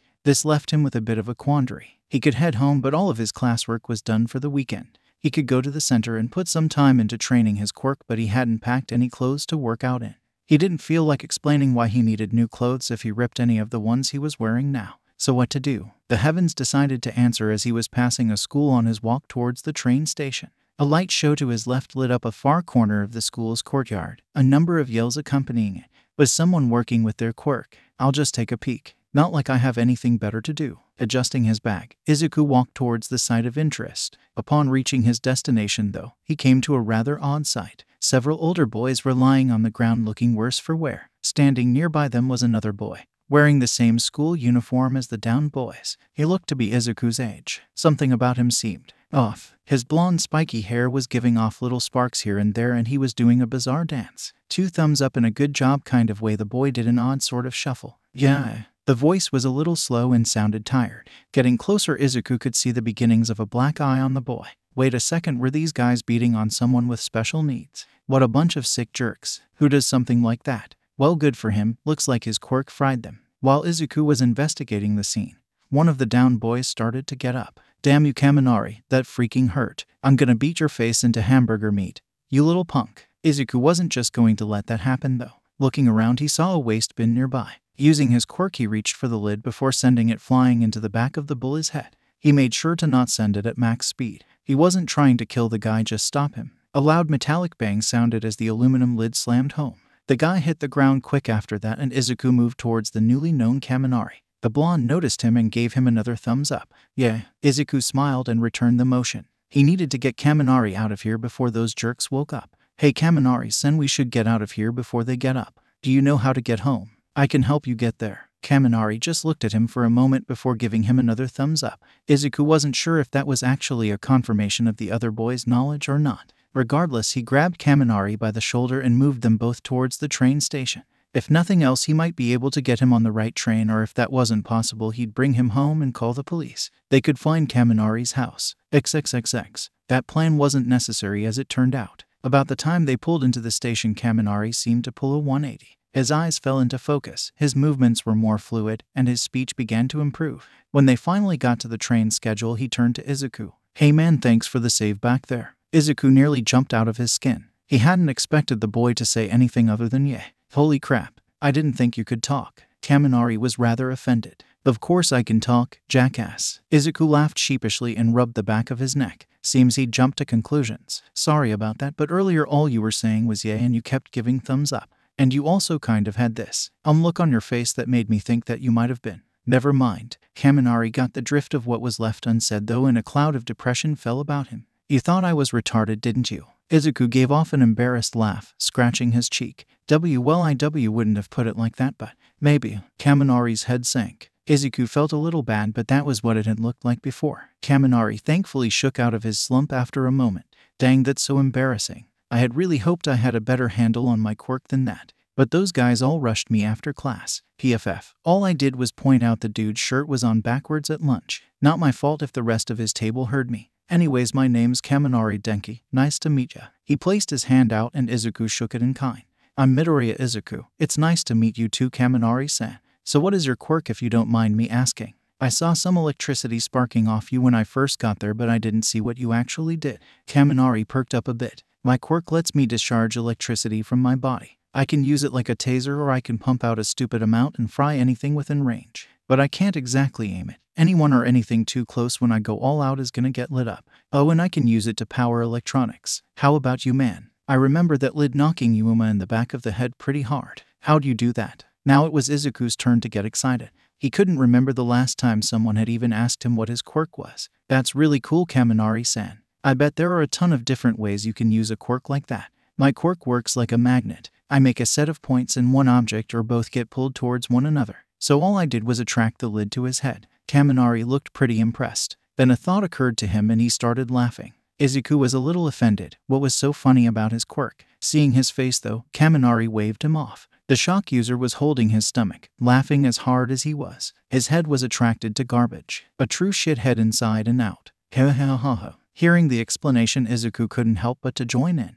"Okay, so that was funny." Kaminari was trying to stop laughing and was coughing a bit. "Ooh, that is so good. I'm gonna be holding on to that one forever." "So do you live around here or just visiting?" Izuku shook his head. "I live in Musutafu. I was just visiting to see the new ice rink, but they weren't open yet." Kaminari put his chin in his hand thinking. "Ice rink, huh? I think I remember something about that, but it's not really my thing. Good thing for me though that they were closed, huh?" Izuku nodded back. "Yeah, that might not have ended well. Still, I'll have to come back when it's open. I was hoping for some downtime. All I've done lately was schoolwork or quirk training. It'll be nice to just skate for the heck of it." Kaminari med. "Yeah, I need my face the way it is. This black eye is bad enough. Got stay pretty for the girls, you know. So thanks again, man. Hey, what are you up to now? We could go to an arcade nearby and play some games." Izuku thought for a bit. He had been considering going home to change into some athletic wear and head over to the center, but he'd never actually been to an arcade before. This could be fun. "Sure, sounds good." XXX. 2 hours later, the boys had enjoyed their time at the arcade. Izuku hadn't done well at first, but after grasping the mechanics he had improved. Kaminari had taken time to point out all the cute girls that were in the arcade. Kaminari had begun doing this more when he noticed how flustered Izuku would get if he pointed out something about the girls. A short skirt, cleavage that was particularly low cut, sometimes just mentioning how the girl walked. It was all very amusing to Kaminari to see Izuku practically shoot steam from how red his face got. Even with the harmless teasing, Izuku had really enjoyed himself. He had noticed a number of those things about the girls before Kaminari actually mentioned them, though by bringing specific attention to those things, Izuku actually focused on them. But Kaminari had always given him that stupid grin and waggled his eyebrows with exaggeration to show he was just messing with Izuku. It had been a good time overall, and Izuku was sad to see it come to an end. As they headed back to the train station, Kaminari looked over to see Izuku's down face. "Hey, so when are you coming back to Saitama? We'll have to do this again sometime. Maybe next time we can work you up to actually talking to the girls." Haha. Izuku was thrown out of his melancholy in an instant. I don't know, but I could probably come back next week." Kaminari nodded in response. "Well, here man, let me see your phone for a second." I'll text mine and we can meet up sometime and go check out the girls again and play some games or whatever. Izuku was a little stunned. I'm sure, so long as you don't mind, Kaminari-san. Kaminari blinked for a second before smiling at Izuku. Dude, it's just Kaminari, and of course I don't mind.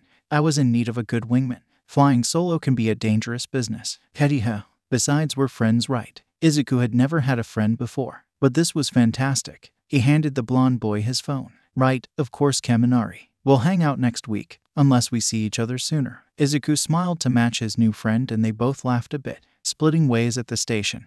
Izuku was ecstatic to head home and share the news with his mom. He had a friend. XXXX. Inko had been equally as pleased to see her son in such high spirits and had almost squealed in joy when he told her the reason why. She had been so worried about that aspect of her son's life. So this was welcome news. The social circle seemed to expand even more at school, though it was relegated exclusively to study groups. Izuku was still hesitant to approach his peers, but he was fine if they approached him. The week passed and Kaminari and he met up again to repeat what they had done the previous week. Kaminari continued to see if it was possible to make someone's head explode from their face flushing.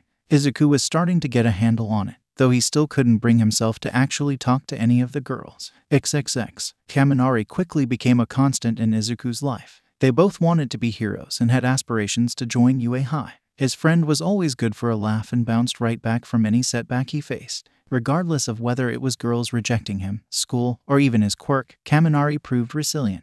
He was also very outgoing and personable. It just seemed like he could pick up a conversation with anyone. Heck, even with girls, if he didn't start hitting on them. About halfway through the second semester, Izuku had convinced Kaminari to come with him to train their quirks. Kaminari had been very impressed with Izuku's work ethic. The boy just never seemed to stop. Hell, Kaminari considered it a win if he got out of bed on time in the morning. Training with his quirk wasn't anything that Kaminari had really ever felt the need to do. He usually could just flood his quirk out and fry people. But Izuku pointed out that Yuma had managed to muddle through the shock just enough to have been dangerous if Izuku hadn't shown up. So he had conceded to Izuku's wisdom and joined the other boy at the center. Unfortunately, they hadn't thought about how to train Kaminari's quirk with Izuku in the same court. They sadly had to rent separate courts or risk Izuku getting shock therapy. But the next time Kaminari showed up to train, he came with a baton. Kaminari's father, and only parent in the equation, was actually a police officer. He had approved of his son's decision to train with his quirk and had decided to get him the metal cabo as a gift.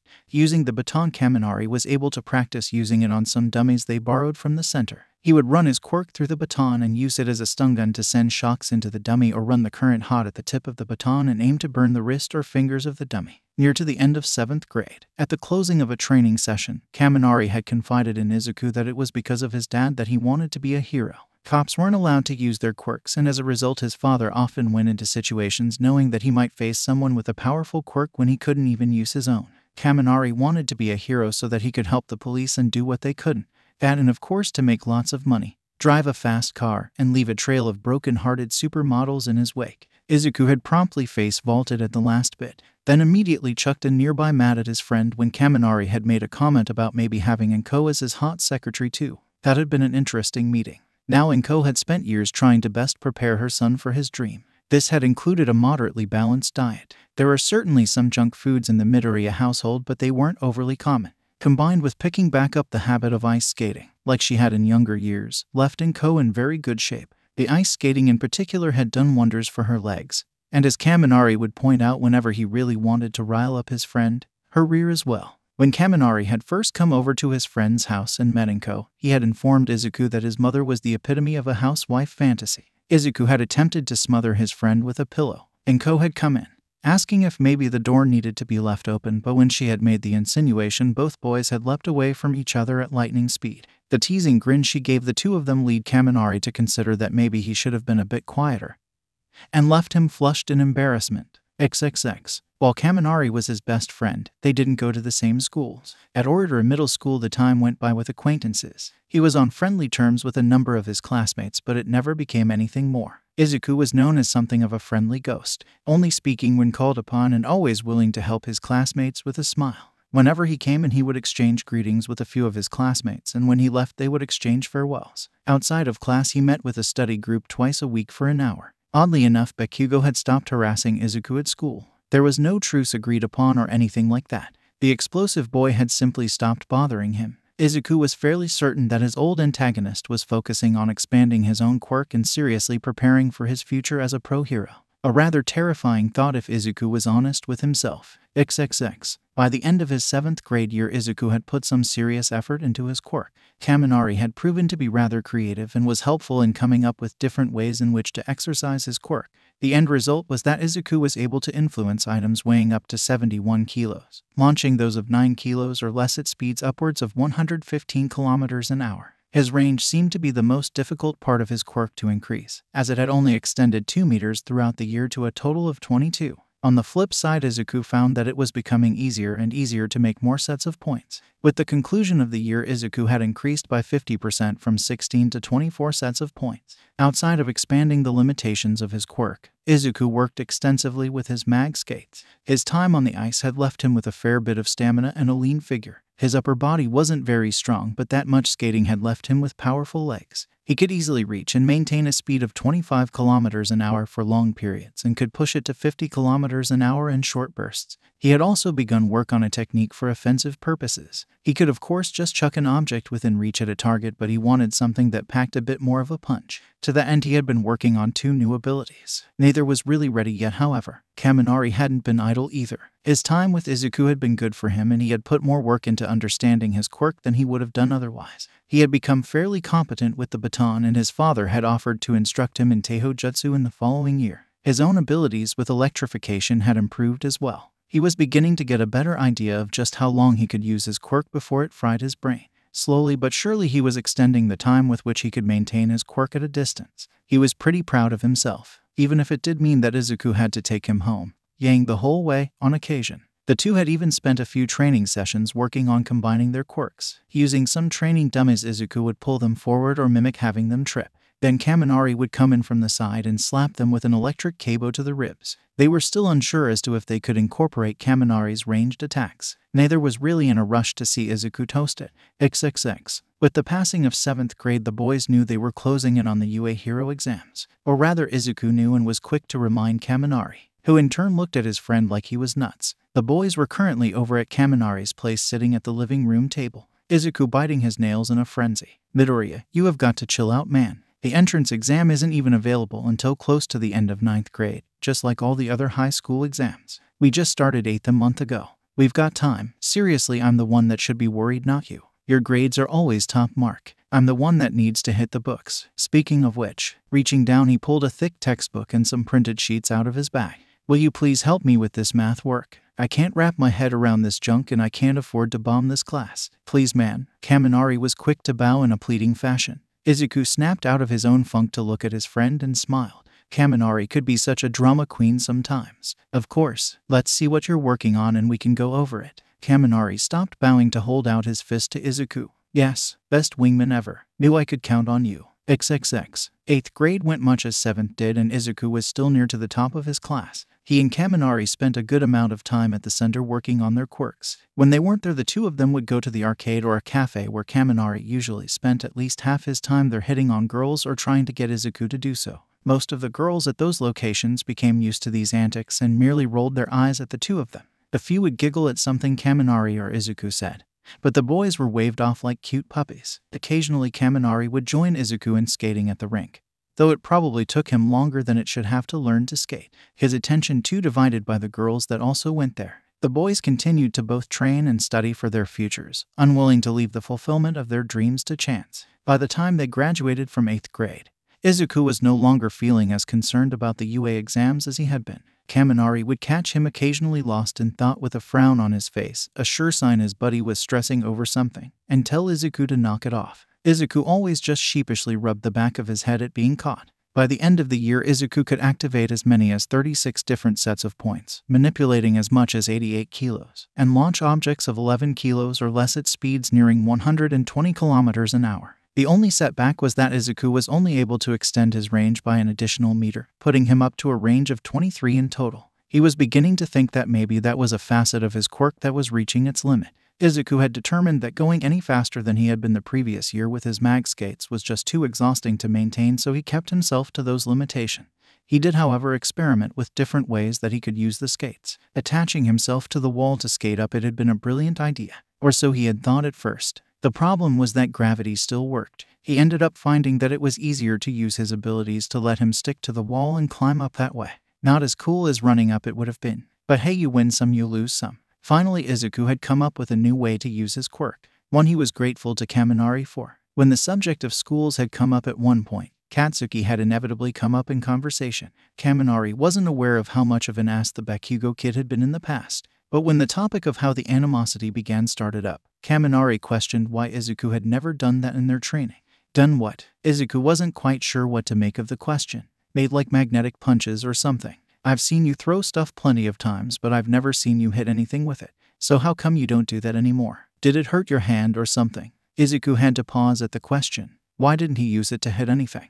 Thinking about it, the answer was obvious. He had relegated himself to being a more ranged-based fighter. He didn't enjoy fighting like others might have. Getting up close took a level of aggression that Izuku lacked. Still, that didn't mean he had to physically hit someone to use his ability, which brought him to making a backup technique. He would create a point set with one point near the target, and another on the target's person, usually the legs as they were closest to the ground. Then he would proceed to activate the set, giving a harsh and quick repel. The result was the location feeling like the person had walked into something. Kaminari, in a moment of bravery, volunteered to be a test dummy, had described it as running into the corner of a desk. While not a terribly strong attack, it allowed Izuku to put some more distance between himself and any opponent he might face. Combined with another technique had developed for improving the speed with which he could repel ranged projectiles, and Izuku was feeling more and more confident for his time ahead. Only one more year until he could officially take his first steps to becoming a hero. Time would tell if that confidence was misplaced or not. Nearly 2 months of his last year in junior high gone.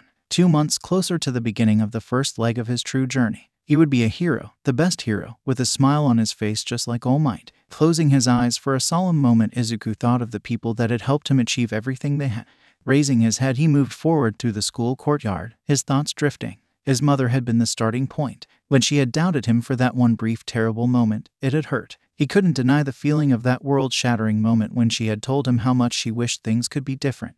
But the moment he had displayed his quirk, she had done everything in her power to make it right. His mother had put so much effort into supporting him that Izuku knew that, regardless of that awful moment, his mother wanted nothing more than to see him succeed. She would get scared from time to time. What mother wouldn't be scared for their baby? His life's goal, his dream, would place him square in the crosshairs of the worst the world had to offer. Despite all of that, despite her fear and anxiety, his mother had stuck by him, had taken every opportunity she had to give him any advantage she could. And of course, looking down, Izuku gazed at his hands and the life-giving essence that ran through the veins in his arms. Without her blood running through my veins, I wouldn't have the power to make that dream a reality. Smiling to himself, he clenched his fist as he walked towards class. Along the way, he continued considering the others who had helped him along the way. Ikai would probably be next on that list. By saving that black-furred little kitten, Izuku had taken his first step to believing that his dream was possible. It reaffirmed his belief that what he wanted the most out of this life was to help people with his quirk. When those bright blue eyes had looked up at him with gratitude, it had filled Izuku with a warmth that he would never forget. Ikai may have just been a black cat stuck under some sticks, but to Izuku that two-tailed little troublemaker turned Izuku's dream into a goal. Demanding little furball he might be, but Ikai would want for nothing so long as it was in Izuku's power to give. He owed the feline that much and more for making his goal seem achievable. Now in the classroom, Izuku waved to the few acquaintances that he kept on especially good terms with. Sitting down with the same smile he had most days, he continued with his thoughts. The smile became far more melancholy in nature as he reached the next person on his list. Aunt Haru was always a kind soul and offered him and his mother a great deal of help. Without her, Inko might not have been able to be as directly supportive of Izuku's dream. He would always be grateful to her for that. It still hurt to think about her. Even now, 3 months after her passing, she had always believed Izuku when he said he would be a hero someday. Izuku wished she could have made it to see him get there. But at 85 she had passed in her sleep. Aunt Haru had left them everything. A fair amount of money and of course the cottage. It would be strange going there this year. If they did go there this year. As the teacher started roll call, Izuku came to the last person on his own list. Kaminari, his best friend. It had only been 2 years now, but it seemed so much longer. Kaminari could be a girl-crazy, cocky fool, but he was a good friend. Always ready with a laugh and far more outgoing than Izuku. Kaminari pushed Izuku to be more social and spend time doing something that wasn't related to being a hero. Getting caught up in his notes, schoolwork, and training with his quirk, Izuku would occasionally go dark for a few days, only for Kaminari to come over and giggling in anticipation of the coming antics, kick open Izuku's door and drag his recluse of a friend into the daylight. This had been on occasion, quite literal. Izuku's grin widened as he considered the many afternoons the two had spent together over the past 2 years. Despite the amount of blood flow that usually flooded his poor cheeks by the end of those days, Izuku considered those times amongst his favorite. He still struggled to hold a conversation with a girl, but at least he didn't completely freeze up. Easier to deal with girls his own age when Izuku considered some of the things Kaminari got him to say to girls that must have been high school seniors. Cheeks slightly pink in remembrance, Izuku had to shake his head to loosen the memories from his mind. Class was starting after all. It wouldn't do to get poor grades from inattention now. Not when he was so close to the finish line. XXX. The end of the day was coming up. Just a few minutes out actually, but it looked like the teacher had an announcement to make. There was a stack of papers in his grasp. Blonde with a receding hairline and wearing a sweater vest and jacket ensemble. The man almost looked grim as he gazed at his students. Well, class, as this is your last year of junior high, I suppose I should pass out these career aptitude tests. But why bother? A number of students began flexing their quirks in anticipation. Hair growing, rocks forming, and more started up around the room. I know you're all aiming for the hero course. Having said this, their teacher tossed the stack of papers in the air, a bright smile spreading across the man's face. This resulted in pandemonium throughout the classroom as almost everyone started displaying their quirks. Izuku could only chuckle at his peers' exuberance. Their teacher found the energy in his class just as amusing it seemed. He could hardly keep the laughter out of his voice trying to reprimand them. Yes, you all have some very impressive quirks. Now calm down, no quirk usage in class. It seemed that one of the students had a little more to say about this. Bakugo's ego wouldn't allow him to just let his peers carry on like they had a chance of being in his league. Hey teach, don't lump me in with these extras. I'm the real deal. The rest of these losers will be lucky to make it as sidekicks for some D-lister. The reaction this particularly inflammatory statement provoked was likely Bakugo's intention. You think you're better than us? Screw you, Bakugo. Get over yourself. Bakugo cackled and responded without concern. Bring it on, I'll take all you extras at once. Or you could all just shut up and act like the extras you are. Bakugo hadn't changed much, it seemed. Izuku looked at his old antagonist and shook his head. While the blonde had stopped coming after him halfway through their first year of junior high, it hadn't changed his position amongst the rest of the class. Not everyone in the class liked him. His general demeanor was far too abrasive, but almost all of the class respected him. His confidence was unending and his quirk and test scores were both top-notch, a fact the teacher had not forgotten. Akatsuki, you're looking to go to UA. Hi, aren't you? You've got some pretty impressive test scores. Maybe you will make it in. The announcement of Bakugo's intended high school destination quieted down much of the class outrage. Dang, he's aiming for the national school. Don't they have like a 2% acceptance rate? Man, that's nuts. Freaking blowhard showing us up. The dismayed murmurs only served to further fan Bakugo's ego, and he was quick to hop up on his desk to better crow. That's right, losers. I aced the mock tests. I'm the only one here with the skill and grades that UA is looking for. I'll surpass All Might himself to become the next #1 and be one of richest men in the world. Their teacher seemed to be enjoying the chaos he continued to stir though. Not quite the only one, Katsuki. Izuku is also applying for UA. Aren't you? His grades were just as impressive. Gotta say, nothing would make me happier than to know that 2 of my students managed to make it into such a prestigious school. The man looked as though he was about to hug himself as the rest of the room began to murmur with even further vigor. Seriously, Midoriya is aiming for UA as well. I knew he was smart, but I didn't know he was that good. Wait, what's his quirk again? I don't think I've ever seen him use it. The stares were a little bothersome and the whispers were rather uncalled for, he felt. Izuku wasn't used to being the center of attention. So he did what he had done for years, gave that same calm smile and just nodded to his peers, many of whom smiled back in response, a girl or two even blushing in response. Izuku was glad to see he wasn't the only one embarrassed by the situation. Oh, Izuku, silly boy. Many of his peers could attribute their current grades to the study groups that Izuku led twice a week.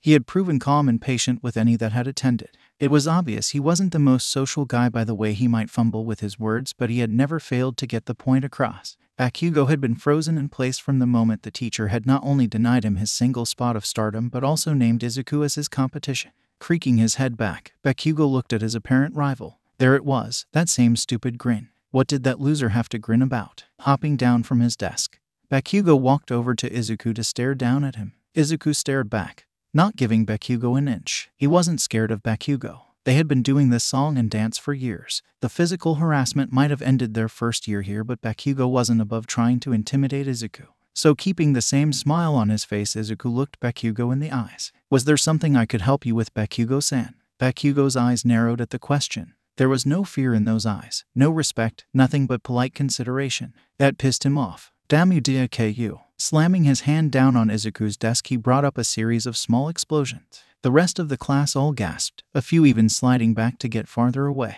Izuku had jumped out of his chair to keep from getting burned. Keeping Bakugo in his sights, he glanced around the room. It didn't look like anyone had been hurt. Not surprising, if Bakugo wanted to be a hero he couldn't have a record. Asa, you freaking nerd. I wasn't going to burn you, but you still jumped back like a weakling. You can't be a hero if you aren't fearless. Bakugo smirked at his green-haired prey. At this point the teacher stepped in. Alright boys, that's enough. Katsuki, return to your seat. Izuku, could you please put down the desks? Bakugo was confused. Izuku wasn't holding a desk. Scoffing, Bakugo turned to go back to his seat. At that moment the reason for the earlier request from the teacher became clear. Hovering to his sides and what would have been just behind him previously were several of his classmates' desks. His head jerked back to Deku as the other boy was sitting back down. Izuku, on noticing the eyes upon him, only smiled once more. Bakugo's knuckles whitened as his fists clenched in rage. Sooner or later, Deku, we'll see who's stronger, and I can't wait to crush you. I'll wipe that stupid smile right off your face. Bakugo's thought kept to himself. He returned to his seat. The classroom was silent for the rest of what little bit of time they had before final period. It seemed that Izuku had unintentionally changed the ways in which his classmates saw him. Thinking about it, he wasn't sure if he had ever used his quirk around his peers. Glancing around, he checked on his classmates, making sure to smile just as always when they caught his eye. This seemed to be right course of action, as most seemed to return the gesture before turning back. A few seemed less appeased by the action, and Izuku could only sigh in disappointment. To his side, he noticed one of his frequent study group attendees, Kamiya-san, taking furtive glances in his direction. It wasn't altogether unusual for the red-headed girl to look towards him. She had attended his sessions more than most. Izuku thought they were almost friends. Looking directly at the girl, he made sure to send a smile, hoping to make it clear he was still the same Izuku. When Kamiya realized she had been caught and saw Izuku smiling at her, her whole face flushed. Her face snapped back forward towards her desk, an odd expression on her face. Now Izuku was feeling down. Well, that could have gone better. Thanks, Bakugo, freaking jerk. Now you've got Kamiya-san afraid of me. So caught up in his internal musings, Izuku failed to notice the interaction between Kamiya-san and the girl a few seats in front of her. The brunette Izumi glanced back at her friend, wiggled her eyebrows, and winked one of her eyeliner-underlined eyes at her friend. Kamiya could only sink her face into her arms to try and hide her face. Poor, sweet, naive Izuku. If only you weren't dense as a brick. XXX. Izuku was not pleased about the outcome of today's little escapade. True, a number of his peers had come up to him after to inquire after his quirk, but several had distanced themselves from him. He had tried to approach Kamiya-san later, but the girl had quickly excused herself, citing some chore or another that required her attention back at home. Which sucked because he had to work up the courage to approach her in the first place. Passing under a bridge, he sighed at the unfortunate circumstances. Stupid freaking Bakugo. Seriously, what is wrong with him? I thought we were past all that. At least the physical confrontations. I wouldn't have even picked up the desks if he hadn't gotten right in my face. Probably not my best move in hindsight. I should have just skated backwards, muttering to himself as he walked. Izuku failed to notice the manhole behind him raise up. One moment he was muttering to himself, and the next Izuku found Gu holding him firm in the grasp of some kind of sludge villain. A greenish liquid covered much of his body and mouth. Izuku began to struggle with all he had. Not much point in that, kid. Relax, I just need a meat puppet for a while. Don't fight me and this will be over all the sooner. This of course did nothing to stall Izuku's struggling. I'm gonna die. Shit, I'm gonna die. Wait, not yet. I have too much to do. Izuku's eyes narrowed and closed as his resolve firmed. Placing all 32 sets of points all on the body swarming around him, Izuku grit his teeth and forced them all to repel with everything he had. A series of splashes sounded throughout the underpass. The weight lifted off Izuku and he gasped for air. Opening his eyes, he looked around. There were pieces of sludge here and there all over the tunnel. Breathing heavily, he was starting to feel the excitement of victory wash over him. Not bad, kid, but I don't need a meat puppet that can fight back. I'm running out of time. Izuku's body went rigid as he turned his head to see the form of the villain, Swiss cheese-like holes quickly refilling. All too soon Izuku was back in that slimy grasp. This time it seemed that no thought would be given to how subtle his demise would be. Izuku was slammed back and forth across the walls of the tunnel. His brain was shook like a maraca as his head bashed against concrete. I didn't know that he was in the city. I can't go up against someone on his level. Izuku was starting to black out. His eyes began to roll back in his head. Is this it? Fear not, for I am here. A symbol of peace, All Might stood there. Two sets of eyes widened upon the sight, one in hope and the other in fear. Lashing out, the villain took a swing at the top hero. All in vain, as the hero ducked under the blow and rushed in. Arm drawn back, the mountain of a man swung. Texas smash. The resulting force blew the sludge villain away, releasing Izuku from his grasp. All Might. No way. The pain and lack of oxygen combined took its toll and Izuku passed out. XXX. Eyes fluttering open, Izuku began a mental checklist. White sheets, white walls, and white curtains. Yep, I'm in the hospital. There to the chair at his side was his sleeping mother. Settling back into the pillows, Izuku considered what happened. Can't exactly call that a dream. Not with my head feeling this sore. Well, this day could have gone better. Still, on the upside, I got to see All Might in action. Izuku shook with excitement as the memory came to him once more, then promptly stopped as the ringing in his head became too much to bear. The pain brought to mind his own actions. I put so much work into my training.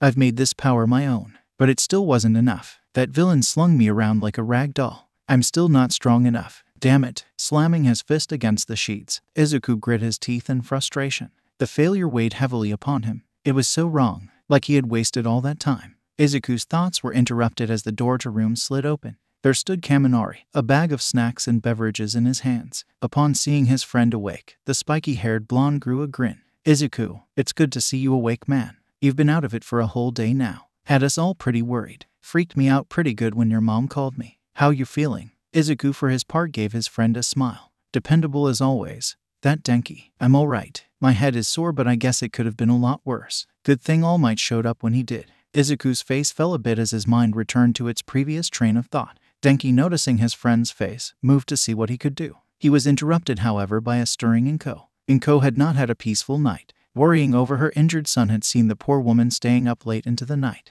when Denki had come in to see his bedridden friend a few hours previously.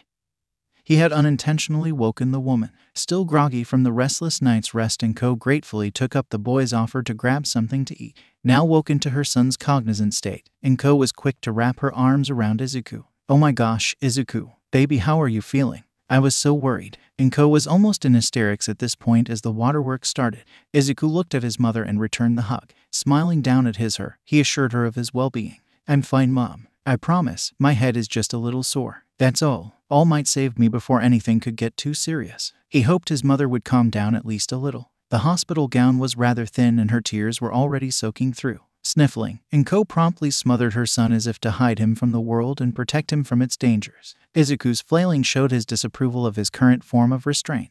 This was made all the worse for Izuku's dignity as Denki began to laugh at his friend's predicament. It was this scene that played out as an unexpected guest walked into the room. Well, it's good to see you in such high spirits, young Midoriya. 3 heads snapped to the larger-than-life figure that now stood in the doorway. 3 sets of jaws dropped a little. The symbol of peace was standing in the doorway to Izuku's hospital room. Holy shit. All Might. Oh my. Izuku was the first to get over his starstruck awe. The man's presence was a little easier to deal with after the shock of his first introduction to him. All Might. What brings you here? It was certainly a surprise to say the least.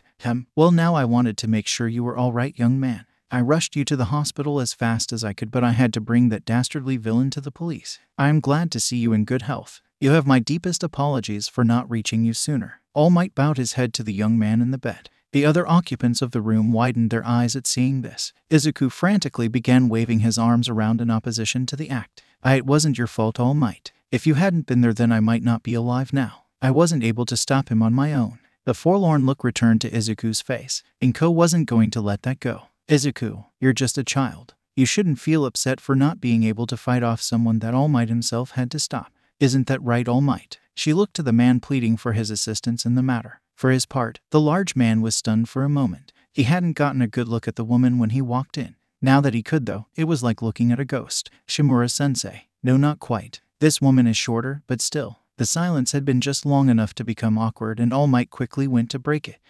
Yes, of course. Your mother is right, lad. If stopping villains were easy, then heroes like me wouldn't be needed. Kahaha. Well, this didn't seem to have the desired effect. Izuku looked to be even more downtrodden. A hero like you, huh? That's my dream. That's what I've spent so many hours training and studying for. I've worked so hard and it wasn't enough. Am I still too weak? Inko moved to comfort him, but All Might responded before she could reach Izuku. Young Midoriya, your dream is admirable, and if that is your aim, then do not let this defeat stop you. With a dream like that, I assume you will be attending UA.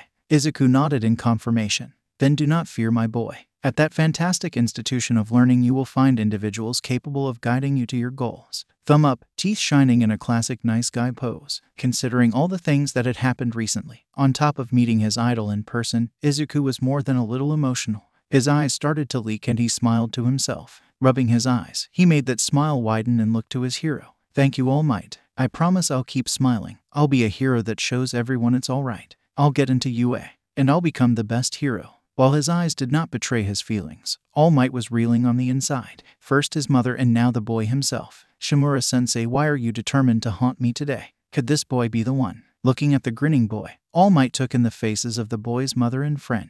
The mother was smiling softly at her son. Pride was evident on her face, mixed with fear. It was obvious how much she loved her son, and in that moment the pride she felt for her boy's conviction warred with her concern for his safety. The blonde boy had a wide grin on his face. There was pride there, but more so there was camaraderie. A brotherly bond made between two friends headed down similar paths. These boys, it was clear to All Might just from that look, would have won another's backs through whatever ordeals came their way. It wasn't much to go off of, but it was a strong start. The feelings that permeated the room with the boy's declaration, combined with the memories of his fallen predecessor, were great indicators pointing to this young man showing the signs of a potential successor. Still, I can't allow those feelings to influence my decision. I'll keep an eye on the boy, and if he proves himself, then I will make my choice. I know that Principal Nezu and Night Eye had another student they wanted me to inspect, so I will withhold my judgment for now. That's the spirit, my boy. Train hard and remember the school motto, go beyond, plus ultra. I hope to see you making good on that promise soon. Good luck.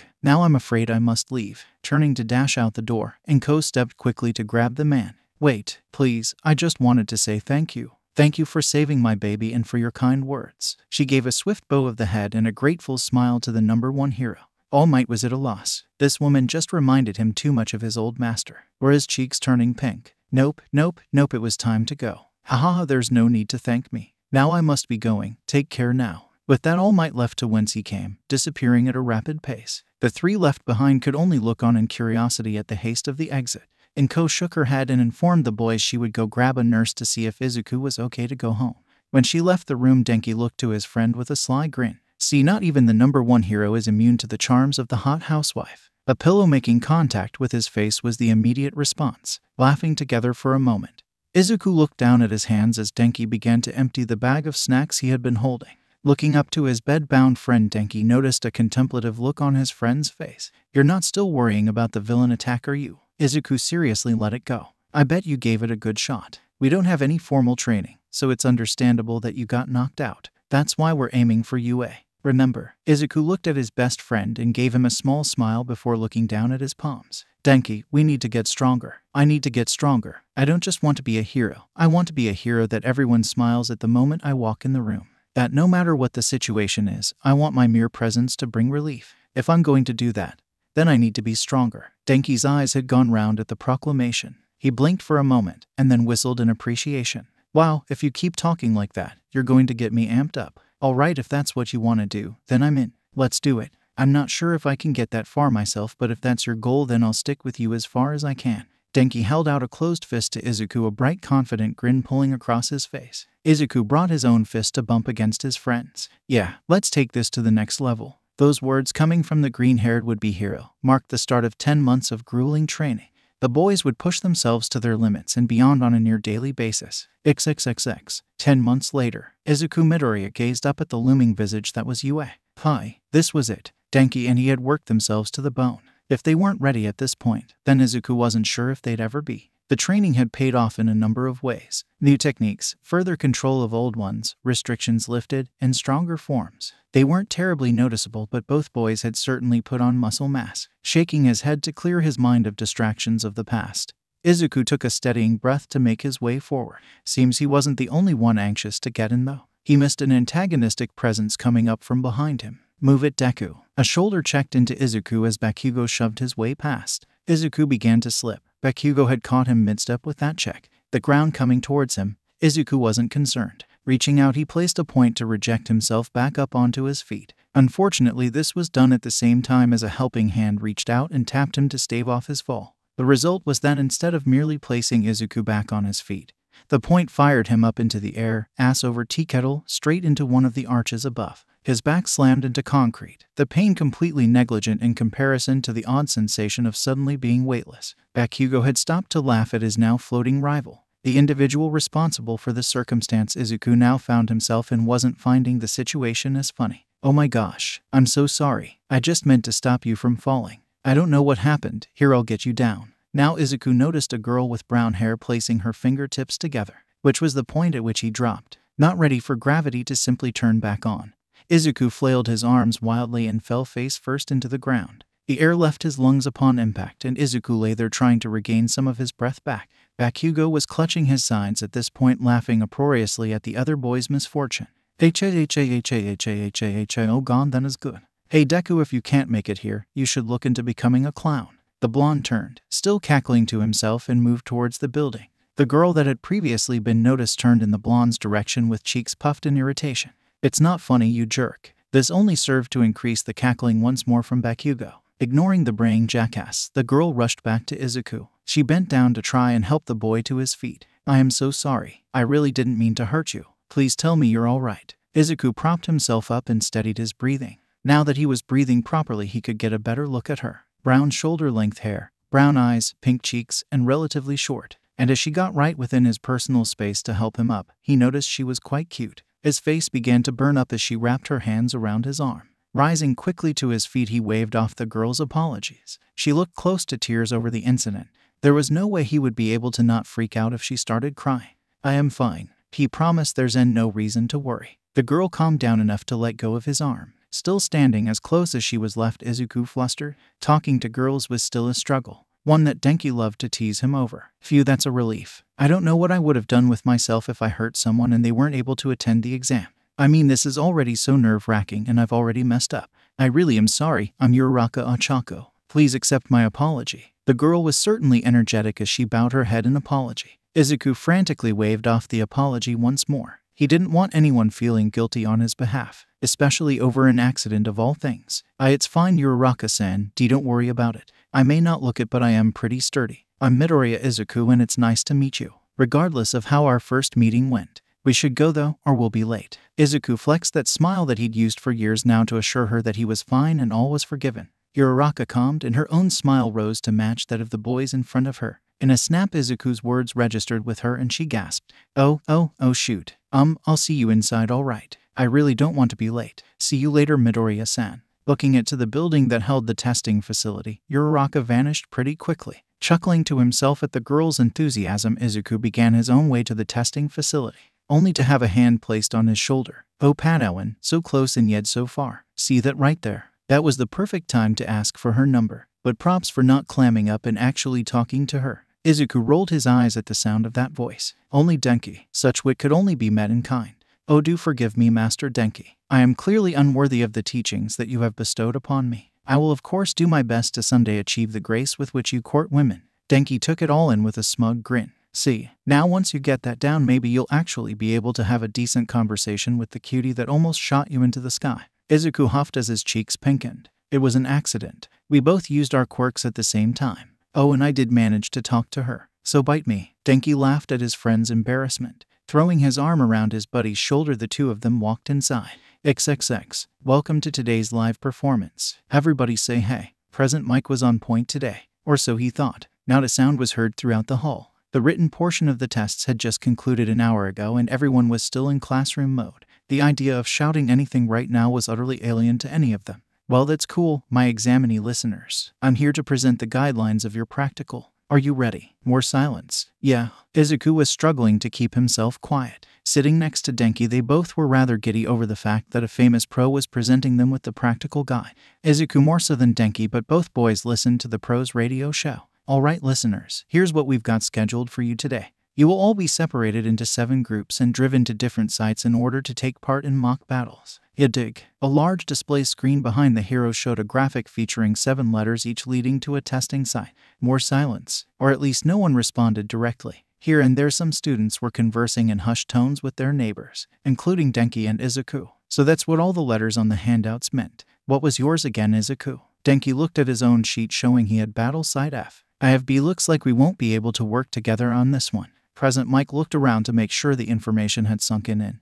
Continued with the presentation. Now then, each site is filled with 3 different kinds of foe villains. Points are awarded for defeating each according to their respective difficulty levels. The display screen changed to show a small city and 3 icons indicating the villains. The icons used, however, snored Izuku, were playing Mario Bros. Look at the 2-pointer though. Haha, if you smash a few of those and use the technique you've been working on, then it'll be like you picked up a triple shell in Mario Kart. Denki just couldn't take the exam all that seriously now. Izuku himself was having a hard time choking down his laughs. Thinking about it, this would be a good chance to show what he could do. Alright, kiddos. Now you can bring whatever you want to these games, but you've only got 10 minutes to earn as many points as you can. So choose your targets wisely. But check it. Make sure you're keeping things heroic. Attacking other examinees is a UA.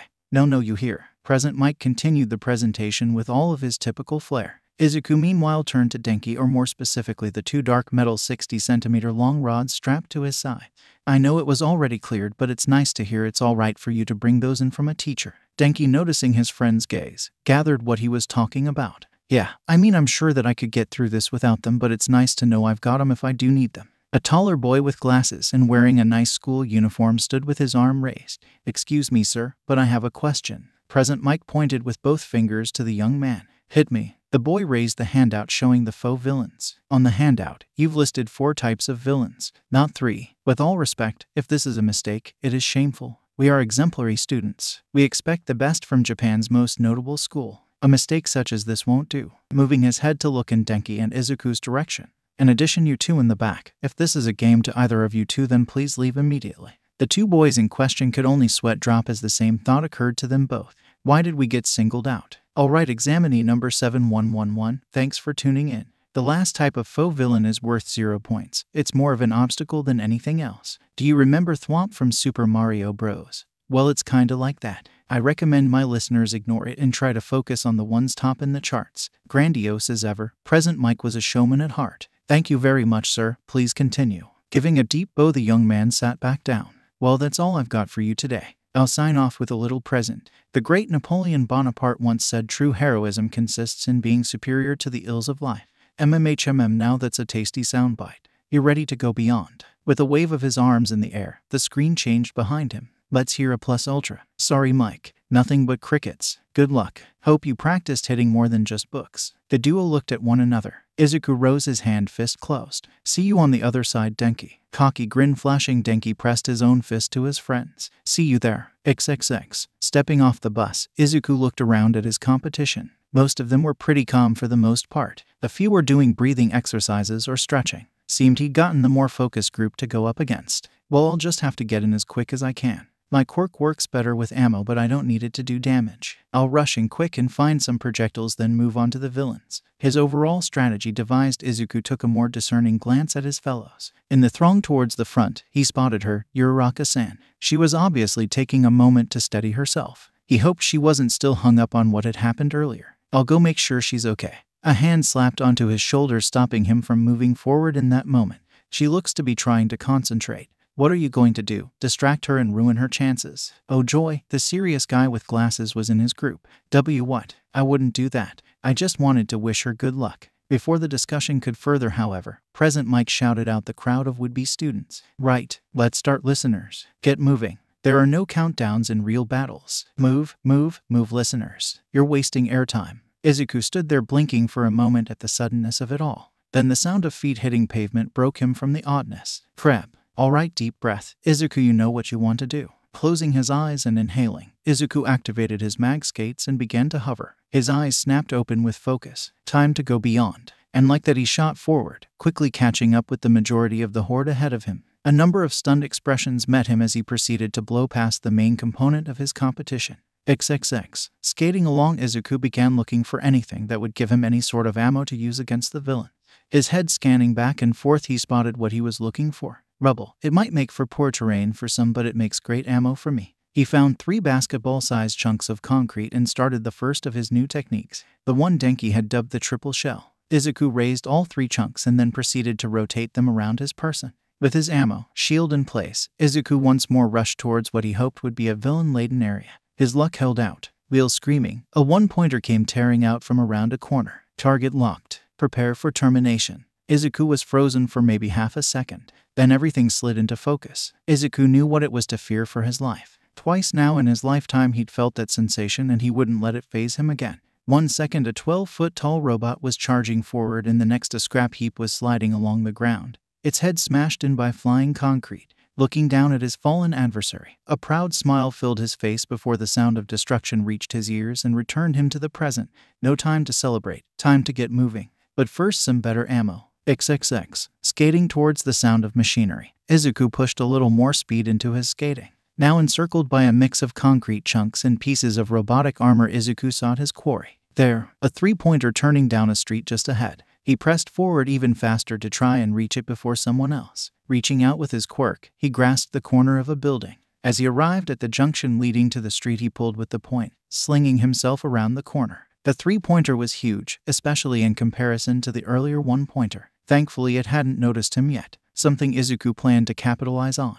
Getting in close, he brought one of his new pieces of ammo above the robotic quadruped. He had taken the shields that made up the one-pointer's forearms, and now it would make an excellent missile with another technique he had worked extensively on. Using 3 points, Izuku squeezed the shield from inside and out. The force of the pressure squeezed the cannibalized missile, allowing for no other escape than to accelerate straight down at incredible speeds. The technique took a little more time, and used too often, too quickly would cause headaches. But the results spoke for themselves. With a resounding whoosh and the screech of metal against metal, the shield spat downwards clean into the middle of the robot.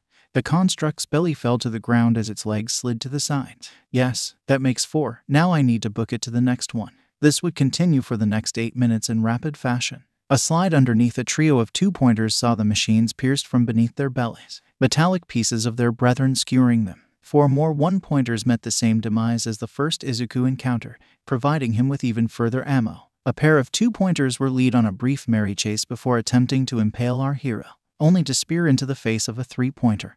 That Izuku had lured the duo to, as Izuku dropped beneath the strikes. They joined their betrayed comrade moments later. A lone 3-pointer became the unfortunate victim of death by stop sign, as Izuku turned the once stationary traffic signal into an impromptu spinning, screaming saw disc. A pack of 5 1-pointers were eliminated as Izuku skated between them, allowing the shields revolving around him to act as guillotines. There seemed to be a theme for the 1-pointers. A solitary 2-pointer found its inner workings open to the light of day when Izuku eviscerated the automaton with one of the tails of its fallen brethren.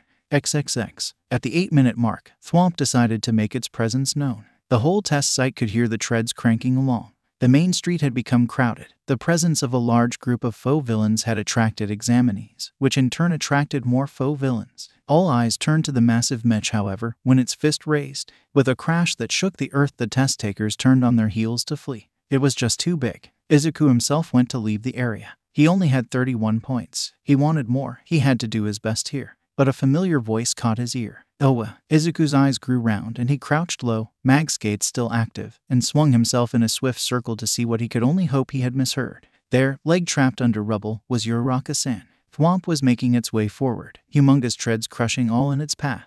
When Uraraka realized her predicament, she caught Izuku's eyes as she began to struggle. Brown met green, and Izuku was visited by the memory of a similar instance, when Blue Eyes had gazed up at him, pleading for help. The odds may have changed, the stakes that much higher, but Izuku knew, just as he had known looking down at that little black kitten, that to be a hero meant never turning your back on those in need. From wide and shocked to narrowed in focus, Izuku's eyes never wavered from the down girl. Bursting forward with everything he had, Izuku contemplated on his course of action. Shit. I just need to get her in my range. I just need to reach her. Hold on. He was constantly throwing points forward even as he hurtled forwards, desperately trying to reach her, each one inevitably vanishing into the void outside his range. Uraraka herself had noticed the boy coming her way and was trying to use her quirk to lift some of the debris off her. The treads were getting closer and the ground rumbled. Then there was a tug and Uraraka thought she might be flying for a moment until she came crashing into the chest of Izuku. It was all Izuku could do to stay on his feet as he ended up swinging the two of them around with Uraraka in his arms. It might have been cute if the circumstances were different. They weren't very far from the behemoth as it trudged onwards, but they weren't in immediate danger of being crushed. Uraraka-san, are you all right? The girl was looking a little pale. Or maybe it was green. They had just been spinning like a merry-go-round. Gulp, I'm okay, but could you put me down, please? I'm feeling a little queasy. Setting the girl on her feet, he took a step back to give her some air. But the clock was ticking and they had a giant robot crawling towards them. Sorry, Uraraka-san, but we have to go. We'll get flattened if we stay here. Uraraka took a second to steady herself and nodded.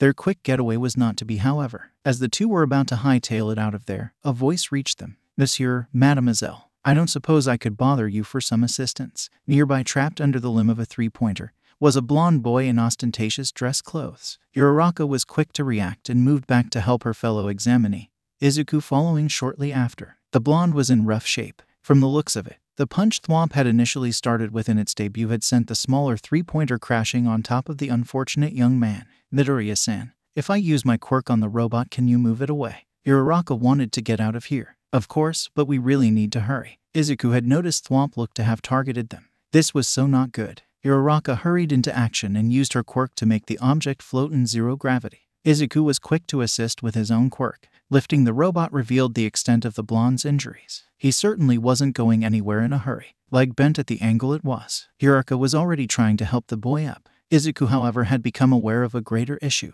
We took too long. Following Izuku's line of sight, Uraraka and the down boy had similar thoughts. Thwomp had managed to catch up with them and was rearing one of its great fists back. No, it can't end like this. I won't let it. The question of how he would stop the giant was unclear until he spotted the three-pointer still floating.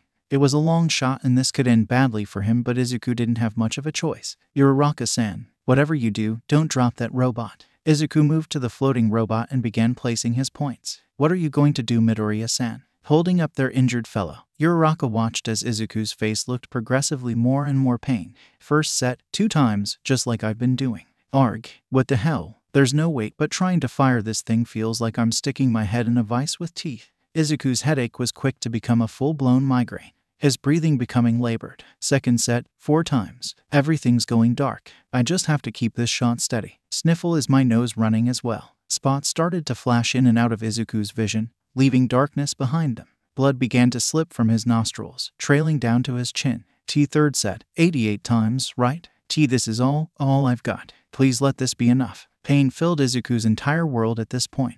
It felt as though his head might explode at any moment. Crimson tears had begun to leak from the corners of his eyes, mixing with the rivulets from his nasal cavity. Uraraka and the blonde boy she was helping to stand looked on in horror at the macabre sight. You asked W what I'm doing, Uraraka-san. I'm doing J just as any S student of UA should. Time to go beyond. PLUUSUUULTNRA. With those words, Izuku fired with all his might. KKKRAAASUK. BOOM. The sonic boom itself was deafeningly loud. Any glass too close to the object as it traveled was promptly shattered inwards. GOONG. SNAAP. Boom, boom, boom. The robotic missile met the underside of its larger brethren's chin. The enormous force of impact snapped Thwomp's head up into a right angle, ripping apart its neck's internal workings. The three-pointer, now buried into the bottom of Thwomp's robotic skull, exploded, its payload compromised in the impact. This sent Thwomp falling backward, slowly arching its spine. XXX. In a room not too far from the testing sites, UA faculty cheered at the act of heroism they had just witnessed. A gaunt man with blonde hair and blue eyes shining grinned widely. Midoriya Izuku, if you hadn't already given me a reason to consider you, you certainly have now. Stay strong, my boy. Someday soon we may need to have a chat. XXX. The other examinees all looked on in amazement at the destruction wrought by their fellow. They were only broken out of their stupor by the ever-excitable present Mike. Yeah. Now that was wicked. But with that, listeners, time's up. A horn sounded right after this, further confirming the test's conclusion. The examinees shook themselves before a number approached the boy responsible for all the ruckus. Izuku did not look good. Face red, labored breathing, and blood dripping from his chin as it made its way from his eyes and nose. The onlookers were growing concerned. Damn, did you see that? He took down that monstrosity with one shot. Yeah, but he's not looking so good. Should we go get help? None were more worried than Uraraka and the young man hanging from her shoulder.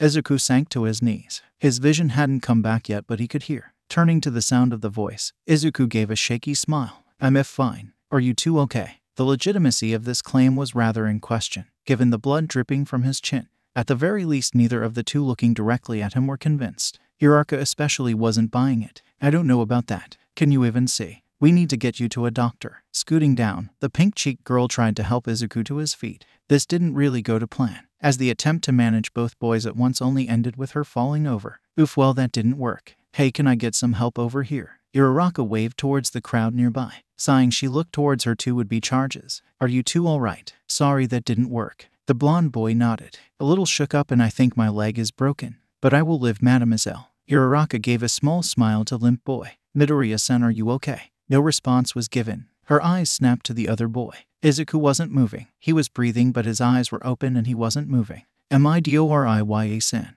I need help over here. Help. She was panicking. The crowd, unsure of what to do, was starting to freak out as well. A few ran off to try and get some assistance. Out of nowhere, a large gust of wind blew up dust, and there stood her welcome but quite unexpected assistant. Don't worry, young lady. I am here. All Might reached down and picked both injured boys off the ground. Turning to the blonde boy, All Might gave some advice. Hold on tight because I'm going to be rushing to see Recovery Girl as fast as I can. I won't drop you, but we need to get young Midoriya help as quickly as possible. The shock of meeting the top pro hero wore off when the blonde boy was reminded of his savior's current state. Giving a solemn nod, he tightened his grip. Then they vanished, with speed that blew some examinees onto their backsides. Uraraka was left to worry over the state of the boy that had helped her. She hoped he would be okay. Sound was the first thing to return to Izuku. The sound of clacking coming from a keyboard nearby. The smell of antiseptics floated through the air to his nostrils next. The texture of a firm mattress and soft pillows. With the return of his senses, memories of the exam came rushing back. His eyes snapped open and he bolted upright. Uraraka-san. Erg. Sitting up that quickly proved to be a poor choice of action. Izuku's head rung and he closed his eyes against the rush of light that worsened the pain. A voice called out to him in dry amusement. Yes, dear, I wouldn't recommend moving quite that quickly. I did what I could for your injuries, but you managed to do quite a number on yourself. Honestly, what were you thinking pushing yourself that far? Izuku still couldn't stand to open his eyes. The voice sounded elderly and female, but he didn't recognize it.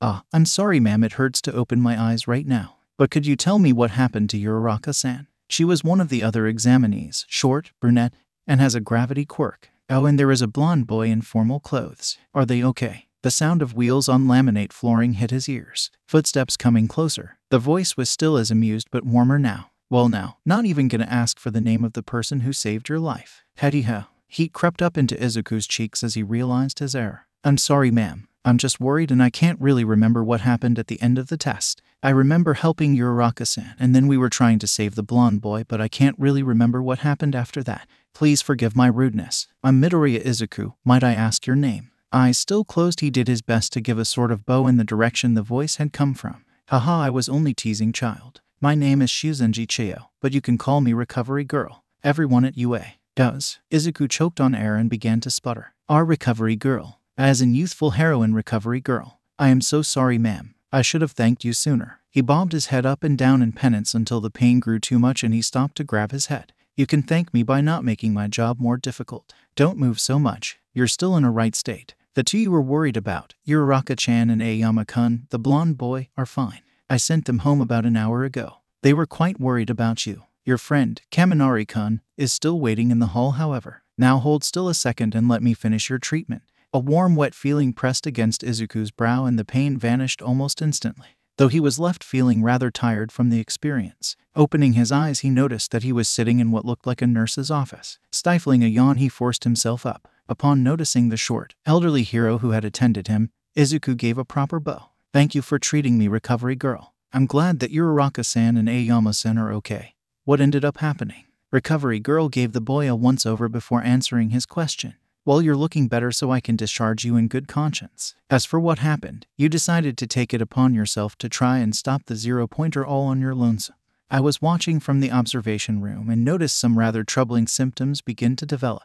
It's why I had All Might rush out and grab you while I prepped the room, walking over to a clipboard on the nearby desk to glance over her findings. When I saw you at the testing site, I could tell you were inflicting some sort of internal trauma upon yourself. Your blood pressure rose so high so quickly that you suffered a brain hemorrhage. A number of blood vessels burst as well, centered mainly around your face, behind the eyes and in your nasal cavities mostly. Quirks may seem almost magical, but at the end of the day they are biological in origin. There are repercussions for pushing your quirk past its limits, much in the same way there are repercussions for pushing your muscles too far. Go too far and you might not be able to come back. Recovery Girl looked up to Izuku, her eyes taking on a stern visage. Midoriya-kun, that technique of yours is very dangerous. I want you to promise me to be careful when you use it in the future. Izuku gulped. Little old lady or not, it was intimidating to have a pro hero give him a look like that. It made him think back on the exam though. The memory of the event was still a little fuzzy. Izuku was certain she was talking about the mag rifle, but But if that was the case, he had no idea how he could have hurt himself that badly. The first set could give him headaches, but only if he used it in a rapid fashion over a short period of time. Every time he had even tried to use the second set, it had given him horrible migraines, and he had never been able to fire it more than twice consecutively without passing out. So how did he end up in such bad shape? If I'm being totally honest, recovery girl, I'm not even sure what I did, much less how I ended up here, or how I destroyed the zero-pointer. But if I saved your Uraraka-san and Aoyama-san, shouldn't that be what matters? I mean, even if I got hurt, it's fine so long as they're okay. I promise to be careful, recovery girl, but if someone is in trouble, then I can't just stand by if I could help. The conviction in Izuku's voice made recovery girl pause before giving a despondent sigh. Oh, the folly of youth. I suppose that's as good as I'm going to get out of you. Well, should you make it into UA, I hope that I won't be seeing you too often. You're good to go. You should probably go let your friend know that you're up. If I understood him correctly, he called your mother. Izuku could only groan at that. He was sure his mother was already in a near state of panic. He hoped Denki had let her know that he wasn't seriously hurt. Thank you again, recovery girl. I'll go let him know. Getting up, he rushed out the door to try and contain the possible meltdown that was undoubtedly brewing. The door shut behind him. The room was quiet for a moment before recovery girl turned to the white divider sheet currently between the two beds. The curtain pulled back to show a gaunt, blonde man with peculiar bangs and bright, almost shining, blue eyes. Looking to recovery girl, he had an excited grin on his face. Well, what did you think of him? I mean, come on, the first thing the kid asks about is the two he was trying to save. And that bit before he left. I have a really good feeling about him, recovery girl. Recovery girl gave the man a critical look before sighing wearily. You know who he reminds me of? You, back when you were first starting out as a hero. Noticing the man's grin widen a smidge further, recovery girl was quick to sweep her syringe-shaped cane at the blue-eyed fool. Don't get so smug, All Might. That wasn't meant as a compliment. There were a number of close calls back then. Just like you. That boy is prone to acting without thinking his actions all the way through. So long as someone is in trouble, he'll charge in head first and analyze the situation as he goes. I watched those mock battles just like you did. Before the zero-pointer showed up, he displayed a fantastic grasp of tactical awareness. But the moment those other two were in danger, he jumped to the most powerful and self-destructive option available to him. So long as he could save those two, he didn't care what happened to himself. All Might backed up to avoid the often-used club from colliding with his shins. Thing freaking hurt. That's not a bad thing though, recovery girl. Selfless acts like that, aren't they what truly defines a hero? I know he's young and inexperienced, but he's shown that he has a firm grasp of his own quirk, a creative, unconventional way of thinking, and the determination needed to pull off what he did out there. The boy worked through what must have been immense pain in order to make that shot, and after he'd stopped the villain, saved the other two, and about popped his own brain, what does he do? He smiles and asks if they're okay. At this point, All Might had hopped off the bed and was all but shaking with excitement, arms held wide. Recovery girl looked carefully at the excitable man in front of her. Then it clicked and she remembered what he had said about his initial meeting with Midori. So that's it. Nana, he reminds you of her. All Might, I know how you feel about your old teacher. Nana was a good friend of mine, if you recall. Yes, thinking about it, I can see the resemblance. Still, the boy is just as you said, young and inexperienced. With your condition being what it is, do you think you can wait long enough to allow him to grow? Bringing up his predecessor was always a surefire way to sober All Might. Looking down, his voice was certainly calmer in his response. He definitely brings up memories of her. But it's not just that. That boy is a true hero. His words the first time we were introduced might have reminded me of Shimura-sensei.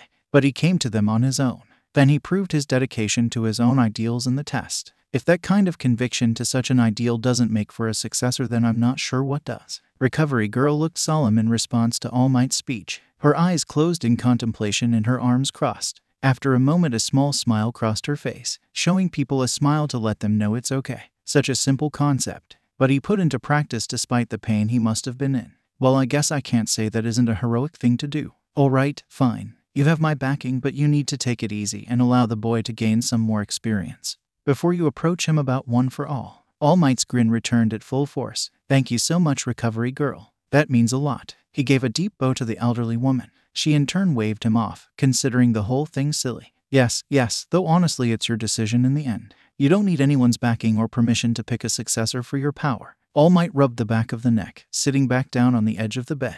Maybe not, but there are so few people that know about one for all and even fewer that know how it works. To pass on one for all without even consulting those few could engender negative attitudes towards my successor. You, the principal, Torino, and Night Eye are the only ones that could help any successor I choose should something happen to me. I've had 10 months to think this over. I won't burden a child with this power. this responsibility without making sure that they have someone to turn should the worst happen. Recovery girl blinked a few times before giving a chuckle. Ha! Sometimes I forget how thoughtful you can be when you put your mind to it. Hey, oh hush, I am glad to know this decision was thought through carefully. While I wish you wouldn't consider such morbid possibilities, I'm glad to know that you are looking out for your successor. I can't say how well either of the other three will take this though. Torino will likely be fine with it, especially if he sees what you do. The principal will take some convincing, but I know he was impressed with Midoriya's actions in the mock battle. The challenge will be Night Eye. All Might hummed to himself in contemplation. I had come to the same conclusion. I don't know if there's any chance of convincing Night Eye. His selection for my successor is certainly impressive.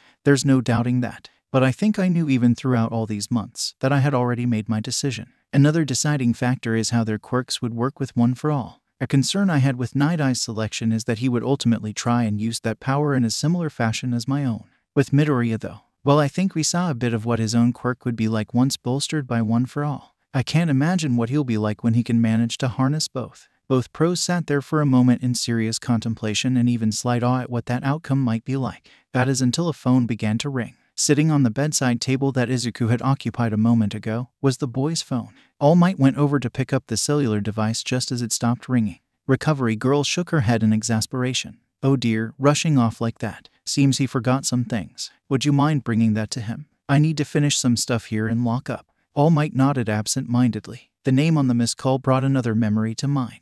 Well, hopefully she wouldn't be here. He might die if one of the faculty caught him acting that way. XXX. Izuku left the room quickly. He had to find Denki and maybe he could get a hold of his mother before she rushed to the school. He'd be so embarrassed if his mother ended up being walked into the school to pick him up. Just down the hall he saw spiky blonde hair. Denki, hey, I'm alright. Please tell me my mom isn't coming this way. Denki, upon hearing his buddy up, smiled in his direction. That is, before his friend's request registered. Then he just cracked up laughing. I'm afraid you're a little late for that, wingman. She texted me about 30 minutes ago to let me know she was on her way here. His laughter picked up further when Izuku's head dropped in defeat. Choking on the laughter a bit to get it under control, Denki went to console his mortified friend.